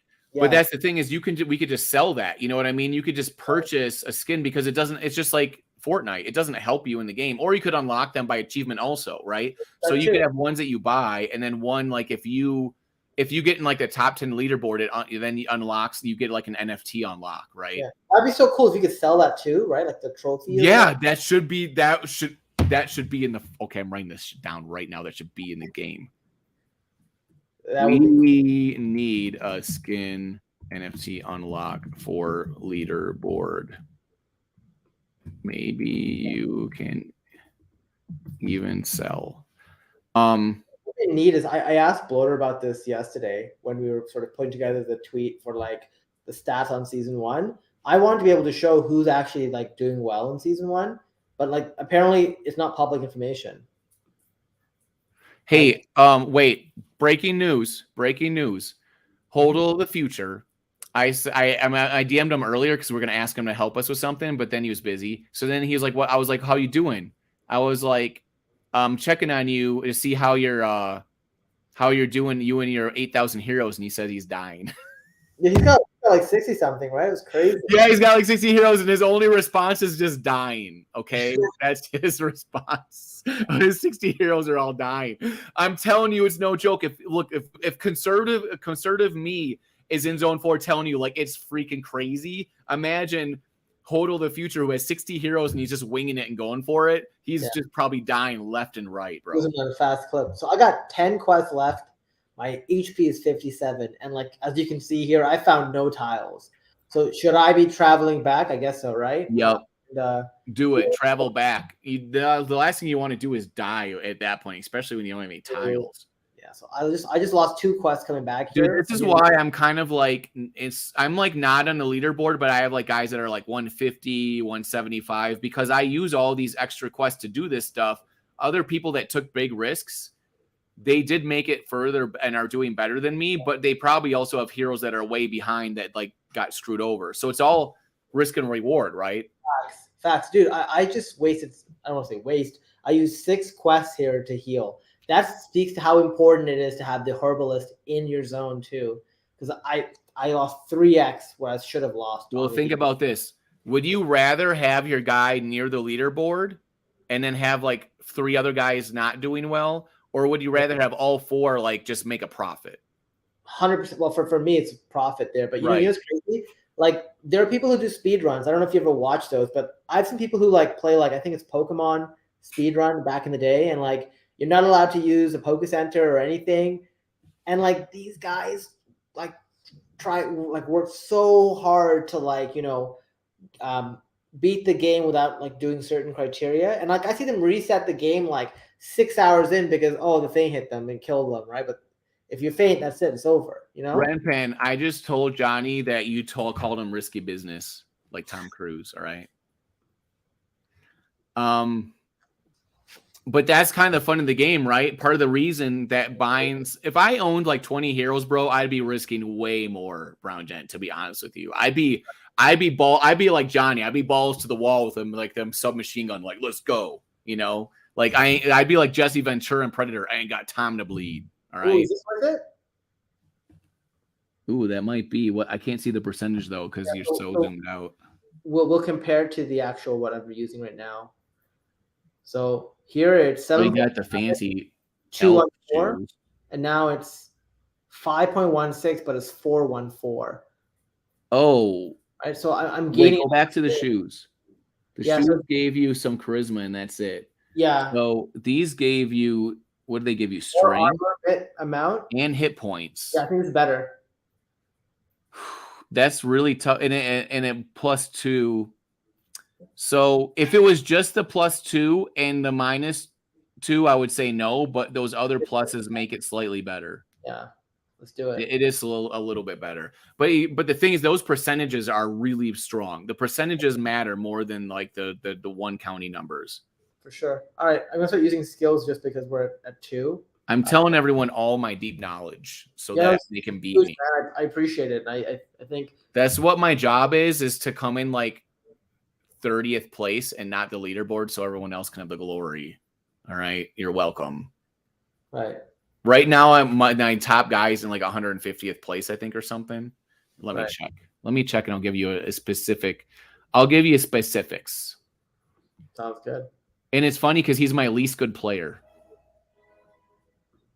Confirm. He's my least good hero, and he's like further along in the game. Oh, wait, where is it? There it is. 168. He probably went down a little bit because I haven't played yet today. That's not bad. I don't have any hero that's close to that level. Like all my people are 500s. So if you want to know exactly, because we talked about this in my stream when Kung Fu was on, and he was trying to act like he knew everything, and I was like, bro, you're talking to think you know Kung Fu? I'm Morpheus over here, bro. Morpheus is in the house, all right? So anyways, yeah, I double checked this with the Dragon paper, but this is how the leaderboard is determined.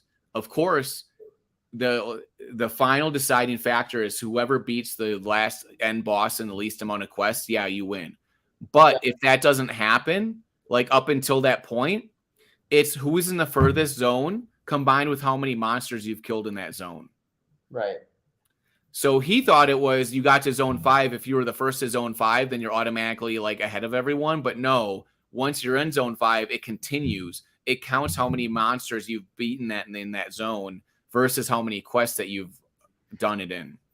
Okay, right. So it's basically the same no matter if it's the end guy or the 18th to the end guy. It's whoever's gotten the furthest with the least amount of quests. Right.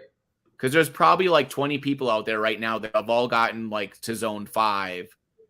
Somehow, I don't know how the hell you guys are doing it. Good job for you, because zone sounds scary. But they did it, and then whoever in that zone of those guys has the most best results is going to be in first place for most monsters killed versus least amount of quests to do so. This is good. Sorry to interrupt. I just got a really good item. Look at dude, the chat is cracking me up. Ugas, son of a gun, he said that company is done, son. so it's so funny. So like maybe I'll address this here. Who are these guys? Son of a gun, you're killing me right now. So the thing is, like, there are people who are very polarized on certain companies. So I bought this company at like $1 something, sold it at like $2.50, and then bought it again and just kept buying and selling it every time it went up. And then, yeah, right. I do have like 10,000 shares with an average cost basis of like 21 cents, but I have like 4 or 5x my money. This is just money that's like house money. I don't consider that losing money, in my opinion. But really stupid people like this can see this and get really happy when somebody loses money. And you know what? I'm sure there are people who did buy Zomedica who held that lost money. If you know, I have a feeling I know who this person is, because this person makes like fucking 100-something YouTube accounts and tries to sort of troll every time. But the reality is this person's a brokey. This person right. But the phrase "the company is done, son" is pretty funny because it rhymes. Like you, son of a gun, you should take those skills and become a crypto rapper because the competition is thin. All right, you could do it. Well, this guy's IQ is probably like sub 50. He would fit in great. I would, right? I don't have high expectations for this person. He could fit in just great, bro. It'd be great, son of a gun. You can do it. You can definitely do it. All right. Yeah. All right. Last one for this guy. Dark Elf. Okay, I think I got 1 skill left, and we're gonna try to survive this one. 86 HP. This should be enough, right? You never know. All I know is, Brown Gent, I have genius ideas that I steal from Johnny and other people, and then I relay them as they're my own. Okay, so skins on the dice and also the characters. Yeah, Johnny has some fantastic ideas. In fact, that person just asked about what other races, bro. You could literally just get a skin and buy it and turn your character to whatever race you want. I think whatever. That's a fucking bro. Social justice warriors unite and get your ETH ready and your arbitrums. Yeah. Wow, you could have social justice for any ethnicity you wish. And you could take it out on the monsters in the game. Facts. All right. I thought it was gonna be close. Thank God. Like when this person got me from 80 something to like 3, or not 3, like 40, I was like, oh, what is this? This is another banger. Ooh, there you go. You got a metal chickarisses. See what that looks like. So you got that metal chain armor. It sucks compared to that one. Yeah, this one's way better. You're gonna be baller now. Let's look at those stats one more time, bro. Let's scroll over that and zoom in, please. You got 5 armor, 18% strength and hit points. Cool. Yeah, I think over here it wasn't. It was like just. Oh yeah, 5. Oh yeah. Oh, it's way better. Yeah. All right. You know what they should do? Because I think what's missing is if it doesn't capture something, you see here. Yeah, it needs to capture it. It needs to have a minus. Yep. Strength is minus whatever because it was 0. Yep. They do. Let me write that down. They should do that. They should for item comparison have the minus. I have a question. Why does it put my USDC amount in here? And where? On the bottom. It's just weird. Like, why is it showing? I know. It's so random. In case you need to buy something, there should be a button right there to buy stuff if you're gonna put your. Yeah, it's weird. All right, that's 2 down. This hero did not level up, but I used 6 movements to like heal. Let's do the next one. So now we're to my people that I care about. So level 11, we're sitting with 160 HP. I think we go to Treacherous Peaks. What are your thoughts? Wait, what level are you? Level 11, and here's my stats. So you want to go to the next zone? Is that what you're saying? I think so. What are your thoughts? You're in 3 right now? Correct. Well, this is the thing. How far are you away from leveling? I would just stay here. Level to 12 because zone 4 is not easy. It's high level difficulty. I would just level there and get your guy leveled up and get because the thing is like that level that the zone boss that you have to beat, he's going to give you level 12 equipment. You have to be level 12 to use it. Okay. Good to know. I have not touched if that didn't exist, I would say just go and try it, I guess. But like, since you kind of need to be the level 12 to use the level 12 item he drops you, it's kind of better just to stay there. Right. Okay. So then. And also in zone 4, it's not efficient. You'll fight a guy and have to heal twice and fight a guy and have to heal twice. You know what I'm saying? So what's the difference between these two? Like in this case, I'm going to hit leave the berries, but like what is carefully test one? I actually pick the second one a lot, and almost every time it heals me for 8. I just have some luck with that. Would you ever do that when you have full health though? At 160, there's no point, right? Oh yeah, I would just run away. Yeah, there's no point, right? I don't know. Oh, this one's easy. But like, see, like I don't get any. Wait, are you too high a level for this one? Yeah, 11 versus 7. Oh boy. Whatever, I'll just do it. You can still get items, right? Yeah, I think you can. Okay, it's not bad. That does suck. So maybe you do have to go to the next zone. I don't know. I think that's the lowest level you can find here. Like that's what I thought. I was like, that's kind of rare to get a 7. I think though, right? Yeah, it's pretty unlucky. I don't remember that happening to me. Maybe one time out of 4 characters. I think so we just played 2 different heroes in zone 3. I hit 0 level 7th, I think. Right. So it is what it is. All right, let's get some good loot. What is this? No. You get a helmet. Take all that. I'm gonna take it all, but take all. Yeah. It's always good a habit to take it all, just so you don't mess it up. Yeah. So you know what's funny? I found a skill book. When I found that skill book, I almost had done. It reminds you. So are you sure you want? Yeah, it does. It's really nice that it reminds you because otherwise people will be throwing their computer across the room. Like you just found a $25 bill in the ground. Do you want to walk away from it? It's like, think about it. Pocket Sand is selling for, let's see. Pocket Sand selling for $51. Is Pocket Sand the other? Flea, yeah, that's the Flea one. Run Like the Wind is selling for a little bit more for $60. And let's look at Teleport. Here it is. Skills you can win on Twitter with $111 is the cheapest teleport, And $120 is the other one. Yeah, good times. I'm always checking to see if someone just drops. I put WETH offers on stuff and nobody's taking the WETH offers, bro. They're holding. That's you? Huh? That's you trying to nickel and dime people? I'm trying to WETH offer all these flea skill books. But they ain't taking the offers, bro. People know their value of these skills. Yeah. You know what? So we're getting some, or you know what? I should say you will be identifying people who are making good content over the next like few weeks. Maybe we'll give you some flea skills to give out, skill books, you know? Dude, that would be really amazing to be able to give out like a flea skill to somebody. Yeah. It's literally teleport's worth almost as much as a freaking Genesis hero right now. Right. I mean, I don't know if any have sold for that much, but that's what you have to pay if you want to get one. That's right. Okay, I think I go to Herbalist, right? I'm at half HP 88. Yeah. Yeah, do one of them's. Yeah. It's not super high danger, so you can just do one. I learned my lesson last time sitting here trying to Dude, please listen. Look, do as I say, not as I do. Actually, I do all the things I say. Yeah. Because the one time I died, I freaked out so hard. I was like, that's not going to happen again. Right.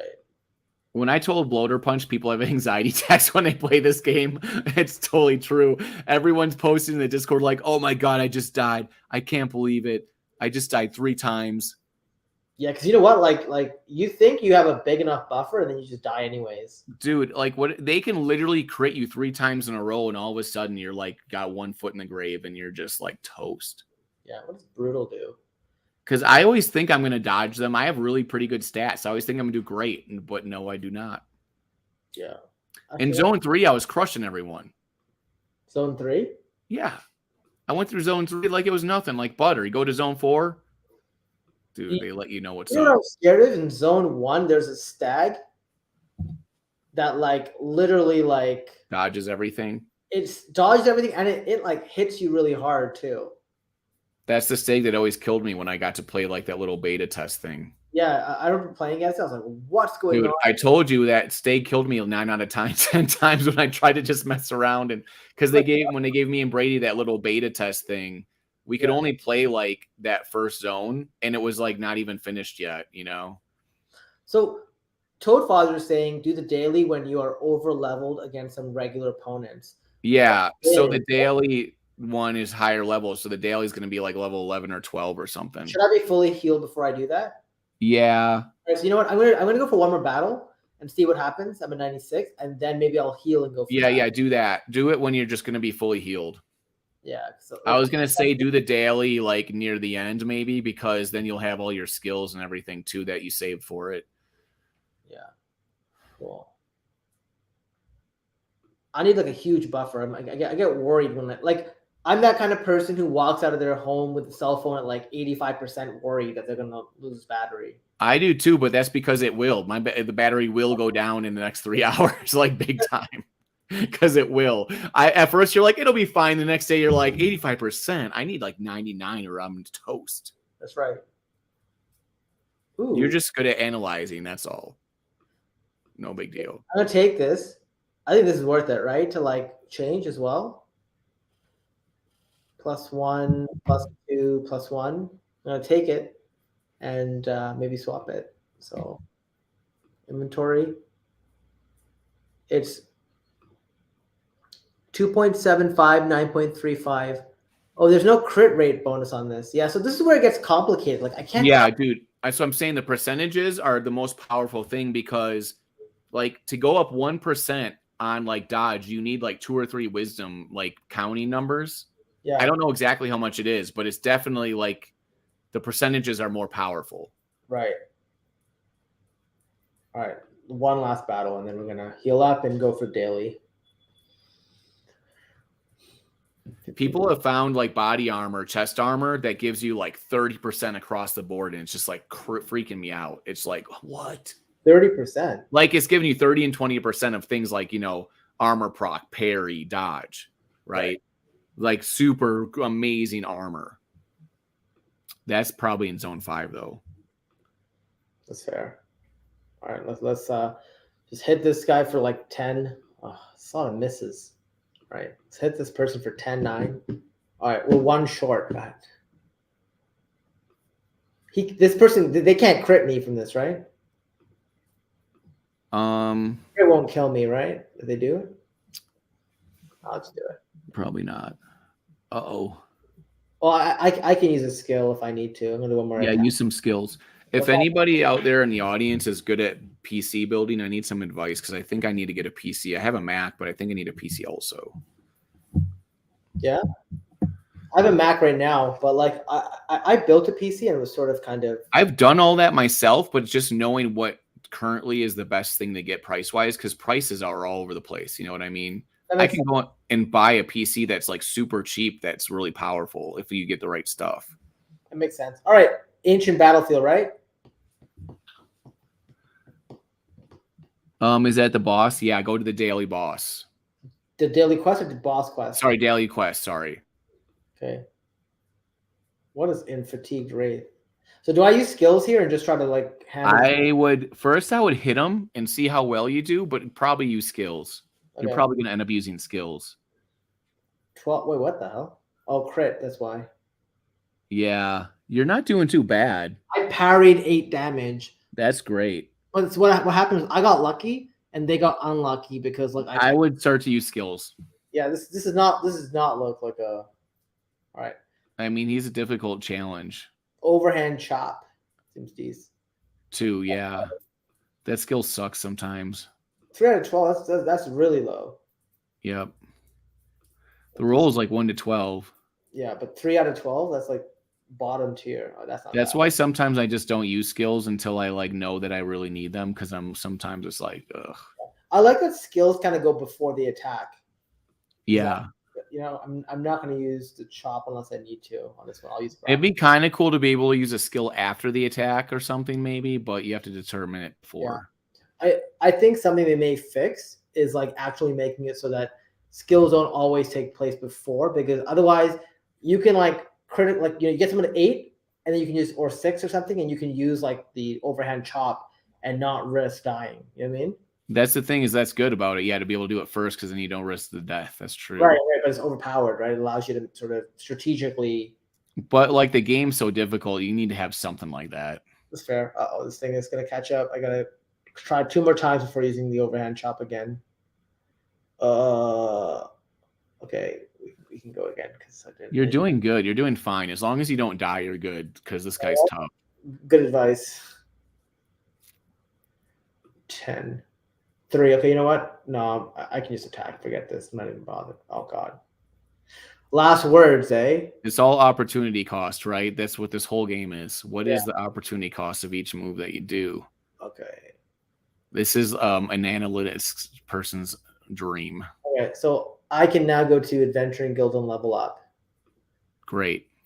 Dude. Yeah, you know what? When I first started, I did not even notice when the level up screen was there. You know what I mean? Yeah. It's kind of hard to find a little bit. I agree with Doug. The game is so difficult. We need something a little OP. Just a little bit. The problem though is that you think it's OP, but you'll be at the final like hit and you'll roll like a 1. Yeah. Dude, so that happened to me. Dude, yesterday so many times when I thought I was gonna kill someone, I hit him for like 3, and there was just 1 left, and I was like, oh no, I'm gonna die. But then I didn't die. Right. What do I level up here? So what do you got? 6. So first of all, always go to your strength 1, like, because wait, is this a warrior? Yes. So always do strength 2, always, because the thing is that strength not only does parry, it also boosts your attack power. Yeah. Okay. So your primary stat, always do 2 of every time, and then I would boost wisdom because you need to be able to dodge. Put 2 in wisdom. And put some in quickness. Yeah, wisdom and quickness. Put 2 of both of those, because you need your quickness high so that you go first. Because if you're always going second in battles, right, that's a problem. It's like actually losing a turn, right? Well, like at the end, you know what I mean? Like the very end, if you hit them and crit them for 30 and they don't even go, you save so much HP / the chance of dying. Right. Okay. Well, once Odorous Bog. We got 2 more tries here. I don't gain any level here though. Oh, you know what? Now that I'm level 12, maybe I should move to the. That's what. Yeah. We should have done. But the thing is, my health is kind of low, so You need to do full health on the final boss. Yeah, final boss you need full health for, just in case, because he's level 12. Okay, I have he's gonna be like that guy you just fought, but maybe stronger. I have 109 HP. I only have one quest. I should just do this. Yeah, just do that. Yeah, or you can always just not do quests because it takes one more quest away from your total that towards winning. You know what I mean? Wait, what? Is that how it works? Yeah. It measures how many quests you've used to get where you went? Yes. So like at the end of the game, when you beat the final boss, whoever used the least amount of quests is the winner. I did not know that. That's the whole premise of the game, Brown Jet. Now you know. So some people are actually not using all their quests every day. Right. Because if you're in a zone and you have a quest sitting there, but it's not useful, just don't use it. What about, like, let's say instead of doing that, I had moved over to zone 4 and then. Well, you can't because you have to beat the final boss before I'll let you do that. Oh, I can't go to Treacherous Peaks without doing that? Not until you beat the final boss. Even though the thing showed up? Yep. It'll just tell you, sorry, bro. It'll be like, sorry, bro. Good chant. Good luck. Oh, that's a good one. Yeah, let me take all in. Let's go check that out. It's going to be like a nice try, bro. Is what it's going to happen. So this one is 13. I'm going to zoom in. Sorry. 13.4631. This is 17.52. Way better. Yeah. Way better, bro. That's a huge upgrade for your buddy guy. Oh, we'll just go. The only thing that had is a little bit more armor amount, but that's not a big deal at all. Why won't they let me move it on? That's way better. Because you got a higher percentage. Oh, not allowed during encounter. Oh, I hit downloading and then do it because they swapped the thing. So now I can move it in. Yeah. Okay. There you go. All right. So that was the third hero. Once again, no NFTs found so far. Let's do the fourth one. What level is this person again? Level 10. Okay. Well, following that, I travel. Yeah. Odoris Bob. Are you hungry? Yeah. Thank you.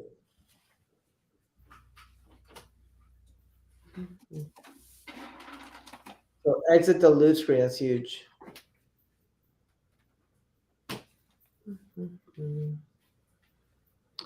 Tap.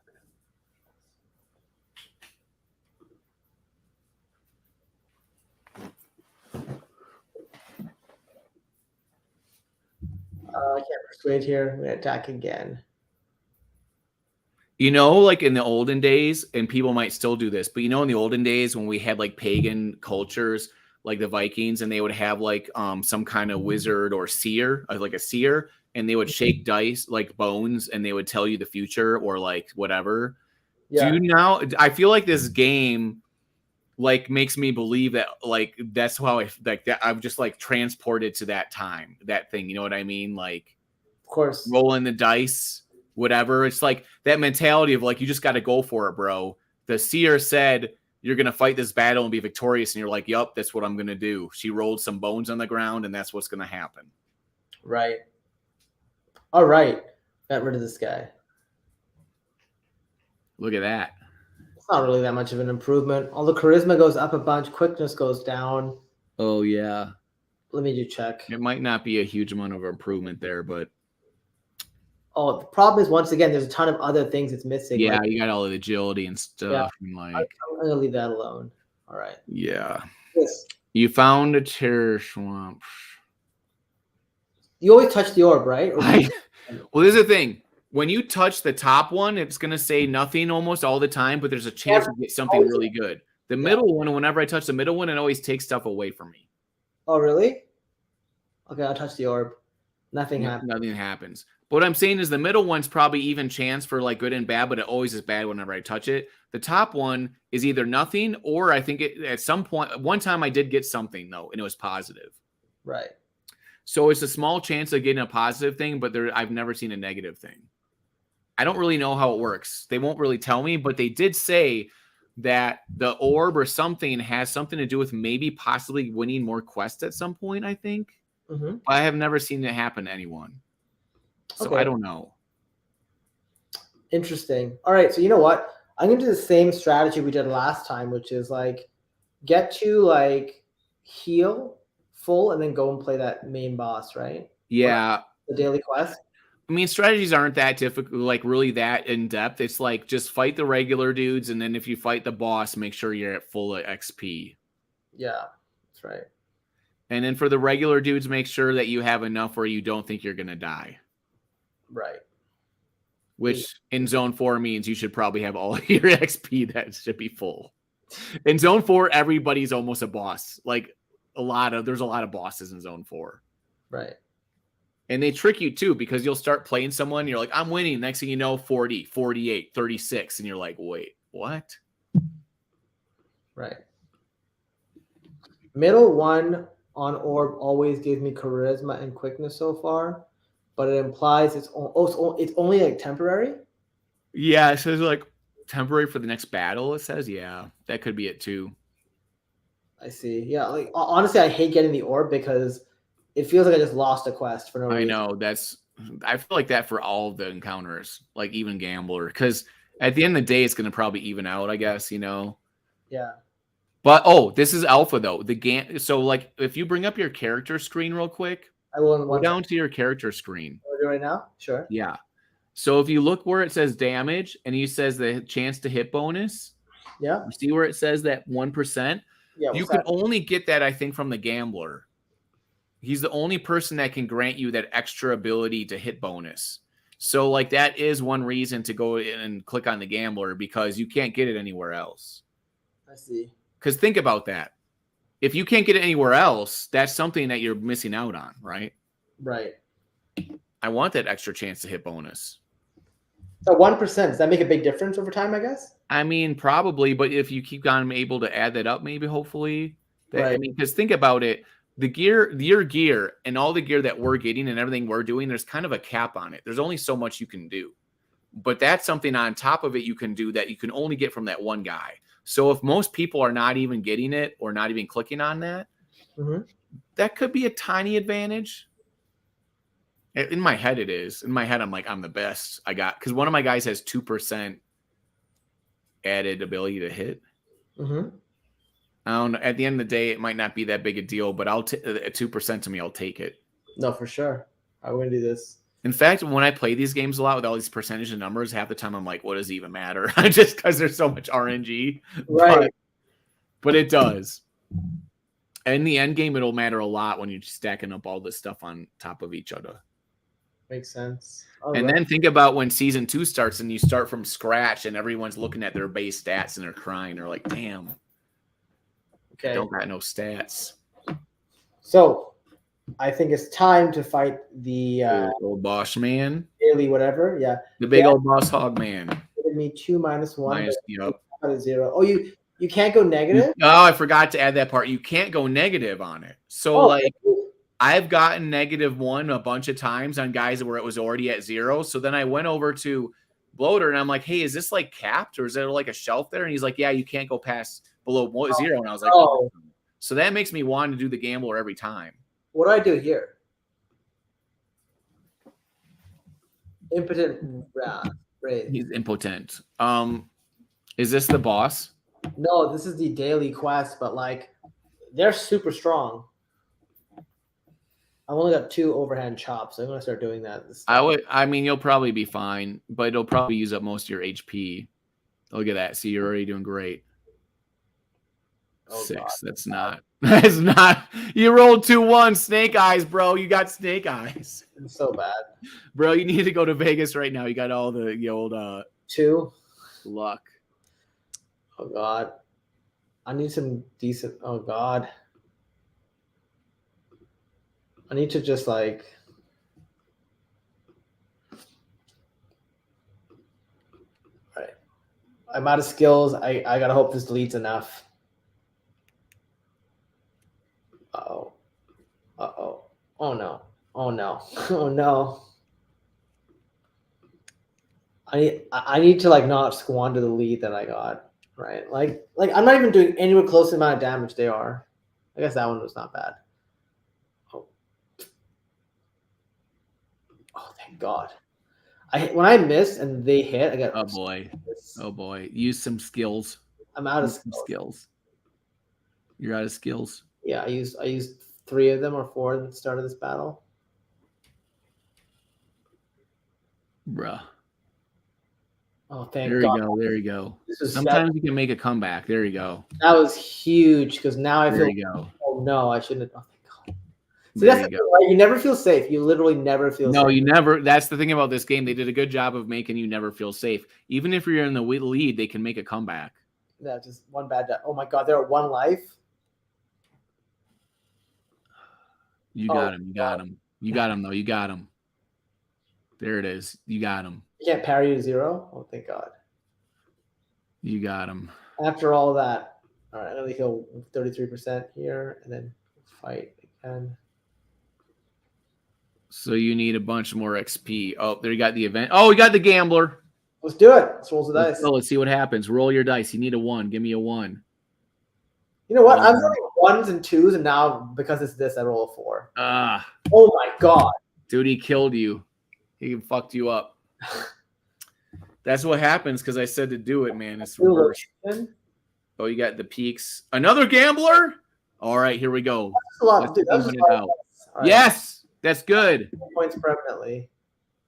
Oh, that's not as good because you had -3 things before, but yeah. Whatever. At least you got something. But see, like all your quests though. This is 4 heroes and 0 NFTs. This is using up so many quests. Yeah. Yeah. I think a lot of the RNG of the quest popping up might affect like how well you do on the leaderboard, you know? 100%. You know what Bloater said though? Like some people aren't getting any of those like tiles, which makes it hard for them to progress too. So like once in a while, but now they capped it where after 13 that they pop up. Yeah, it would be nice to have like a gambler repellent or a orb repellent or something you put on. Yeah, where they come up, get away from me, gambler, bro. Yeah, I just don't. What are you like? The gambler with his hood reminds me of in Lord of the Rings when they go to the tavern and like the ranger dude is in the corner and he's all like looking there all shady, like looking at him. Right. Aragon. You know what? I watched Lord of the Rings. I had no idea Sean Bean was in Lord of the Rings as Boromir. Right? Yep. He was, and then he was in the old Game of Thrones. Yeah, we just see another Dragon Crossing Genesis hero got minted just now. Oh, nice. Yeah, we're at 1,081, I think. So 1,081. So we are not halfway, but almost halfway. Yeah, but I think there's also like some people will be receiving a second one, right? For the ones they minted. Oh yeah, a lot of people are. Yeah. Receiving secondary ones, but we want people to buy them. Oh, 100%. So for the ones that I'm going to get one extra one. Okay. Nothing here. So that was pretty much it for the Dragon's Crossing gameplay. I think we got another 10 minutes left on the stream. Anything else you want to share, Doug, about things that are going on? Like, what are your thoughts on this this new smelting option that's coming? I love it. Yeah. I like the word smelting. That's the only reason I love it is because I like. No, I'm just kidding. But the reason I love it is because I didn't throw all my items away. If I throw them away, I might not think so great. I'd be like, oh no. Yeah. But the smelting idea is cool because if you have a blacksmith in real life, he can smelt shit. You can throw him like, here's 10 swords, make me a new sword. But instead, they're going to give you like a quest or whatever. But yeah, I want the game to feel as real life-ish as possible. Yeah. And so that's cool about it. And I like the word smelting. It's really fucking cool. And a lot of people complain about having all these items and nothing to do with them, like a lot. So that's going to like help with the people that are like complaining about it. Yeah. Which is, I think, the reason he's doing is because so many people have been like, oh, we have so many items. I wish I could trade them or smelt them. Yeah. So it's probably easier for them to do that. And then it adds more, anything that adds strategy to the game that's easy for him to do. I think he'll like, that makes sense. He'll do it. You know what I mean? Because it's not like a ton of work, and it's something that just adds even more, a little bit of strategy to the game that you have to think about. Right. What should I smelt? Right. And it makes you feel good when you smelt it. Like it makes it feel, instead of just throwing them out and feeling crappy and being like, oh, You're like, yes, I get to smelt it. It feels more and more like an RPG, an in-depth RPG, the more you get more of that stuff. Let me bring up my notes that I wrote to myself from that stream. Oh, yeah, the durability of items and armor, which is another strategy thing. At first you go, oh, no, man, if I get something cool, then it's the durability, whatever, blah, blah, blah. But the thing that's cool about it is if you have a really cool sword that's really great, you can then choose to keep it and like keep repairing it. Mm-hmm. But if you have stuff that you're just mid on and you're like, yeah, it's pretty good, but it's not great, you can just be like, whatever. And then you'll find another good thing later, because I'm guessing that repairing is going to take quests. Because if you think about it, smelting gives you quests, repairing is probably going to take away quests. Yeah, I mean, as long as it's balanced. I think it's what you said about like the whole Hold on, to my dog. Taking a strategy. I think that part is super big. You know what I mean? Yeah. Figure out what else there is here. Like, go back to like Dragon's Crossing item NFTs. I'll check this out over here. Yeah, so 9 minutes ago we saw a couple unidentified skills sell for like $32, which is pretty decent. And then we got like summoning shards that keep selling. I think this person sold it for super cheap. That's a very cheap summoning shard. You see this, Doug? Somebody sold. How much did they sell it? Buy it for? $17. They sold it for 17. Guy kid. What? Yeah, that's crazy. Cheap. I mean, just looking at like what items are out there, the cheapest summoning shard is 0.018 ETH. You know what I mean? That's the floor for them. They sold for half price. I guess they wanted it. Oh, is this the dog that keeps making a mess? She always gets stuck in places like that make no sense. Like she'll just any place like you can get behind a couch or behind some furniture, she'll just get stuck behind there constantly all the time. Just go to that same spot and you're like, why are you going there? Yeah. And then she'll start whining and be like, I'm stuck. I'm so stuck. Right. What do you think? She thinks it's funny, apparently. Look at her. What are you trying to bite? Okay, so she's fine now. Yeah, good job. Going crazy.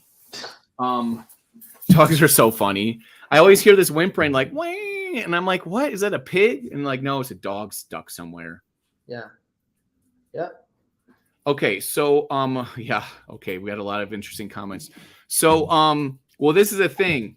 And everything in Web3 is about momentum. If your momentum is going really good and up, everything appearance-wise kind of stays the same and gets a little bit better.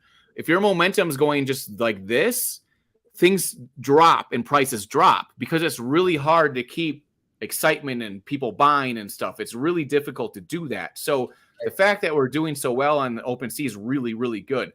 Teleport's expensive, all this stuff. But you saw like 4 days ago, shards cost more money. Now they're costing less money to buy, even though people aren't finding them that much because there isn't some kind of insane incentive that's making them go, oh my God, I better keep all my shards. Like, you know what I mean? It's really hard to keep that going. I think the problem was like, because you can't use them right now. Right. People are, like, I mean, I don't know about you. 2 summoning shards, 1 skill so far, right? If you could use them and turn them into a hero, they'd be a lot more money because of whatever. But then there'd also be a Rift Hero market, and we don't have that yet either.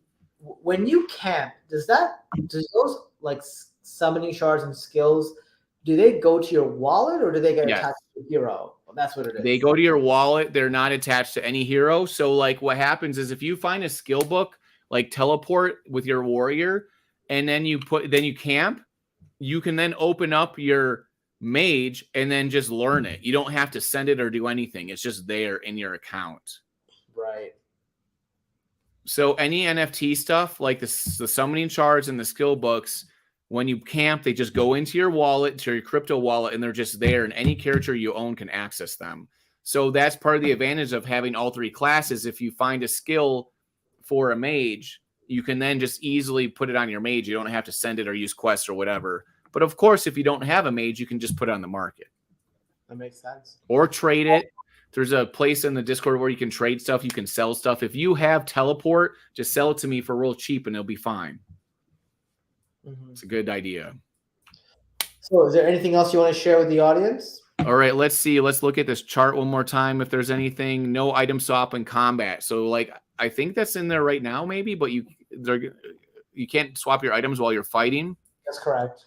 What people were doing was they were swapping it to get a better chance of persuading, and then if they failed, they sort of swapped it back. But I think like sort of from a lore perspective, I see, for persuading. But the thing is, yeah, even in the middle of a battle, say you're at the end of a battle and you have like one hit left for each of the monster and you, and whoever hits is going to win. You might put on a ton of dodge equipment because you want to make sure you dodge. Because, you know, even if you hit them, you'll probably kill them regardless. yeah. That, I'm telling you, dodge is like the most important stat in the game, probably, because they just miss you and don't do any damage at all, right? So at the end of the game, at the end of where there's like that death hit coming, you want to dodge it so bad that you could swap it out mid-battle, you know, for that one, like, whatever. Right. Okay, that makes a lot And of the sense. the person that told me that, I think it was Johnny, the first person to make me realize that. I'm like, oh yeah, that's a really good idea. That was like day 1 or 2. Yeah, these guys are really smart. Like it's really cool. Like because like I said, I've been very ABC, so it's like very vanilla. But then again, I've only been playing for like 7-8 days, and like Well, that's the thing too, is there's a lot to learn in this game. So like I thought I was really smart learning all this stuff and being like this, and then he would say something like that and be like, oh, I didn't think about that specific thing. But also, usually you learn that stuff when you really need it. You know what I mean? If I went through all my battles and I actually had that situation where I'm like, oh my God, I might die right now. When you take those high risks, you learn stuff real fast because you're like, oh, what can I do to not die? Oh, I'll swap in my dodge stuff. But if you never get that close to dying, you would never think about it. You would never even consider that important thing in the game. You'd just be like, whatever. So Johnny has a lot of heroes and he took a lot of risk. So then by default, he's smart, and also he had a lot of opportunity to learn it with many different instances. Right. Makes sense to me. All right. So that's it for this stream. We've been on for almost 2 hours. If you're interested in playing Dragon's Crossing, go to dragonscrossing.com, and then you can check out either the main website, or you can go to OpenSea. Be wary of like the scam collections out there as well when you're looking at this. If you're not sure, join the official Discord. I think all the links to all the official things are right there. You can find that on Twitter. You can find that attached, the description below. And from myself, Doug, and the great team at Dragon's Crossing, thanks for watching. Hopefully we'll do a little more content on Dragon's Crossing in the future, and I hope you enjoy the gameplay. I'm learning a lot, and I might start a Twitch account to sort of start streaming a bit of like the Dragon's Crossing gameplay, and then have it port over to YouTube, but have that stored more on a web platform, because the future is to see way more competitive tournaments. This is the first season is really the trial run. I'm not really competitive here, but I want to be, because this is a very addictive game. Probably the most addictive Web3 game I've ever played so far. So kudos to the team. Anything else you want to say, Doug? Yeah, and if anybody wants to see more videos too, I have a bunch on my channel, my Twitter, whatever. We'll put links to all that in the description below as well. Awesome. So that's in the description for this. So check that out. Make sure to follow me. I'm going to be doing more big mega spaces and invite people to come on, bring on other influencers, Web3 gaming people, and also people from the community. Because to me, everybody is either influencing and doing cool stuff, or you're on your way towards doing that, and we can help you out too, with all that stuff. If you have a cool contest where they can win stuff from creating content, right? Maybe put the link to that tweet right now in the comments so they can see that, because people out there might want to do that. And yeah, it's a lot of fun. We're having a lot of damn fun. It's really fun and really cool, and a game that we're playing, and we want to keep the fun going. The key is, when you're having fun, you should always be thinking how do we keep this going? How do we make sure this project's really positive and really successful? And what we have to do is keep increasing our outreach and our engagement and everything, because we want to play more of this game. We're having a great time. So thanks so much for having me, Brown Gent. Let's go, buddy. And I'm excited to have more content and to have more fun playing this game, buddy. Sounds good. Thanks, everyone, for watching. Peace.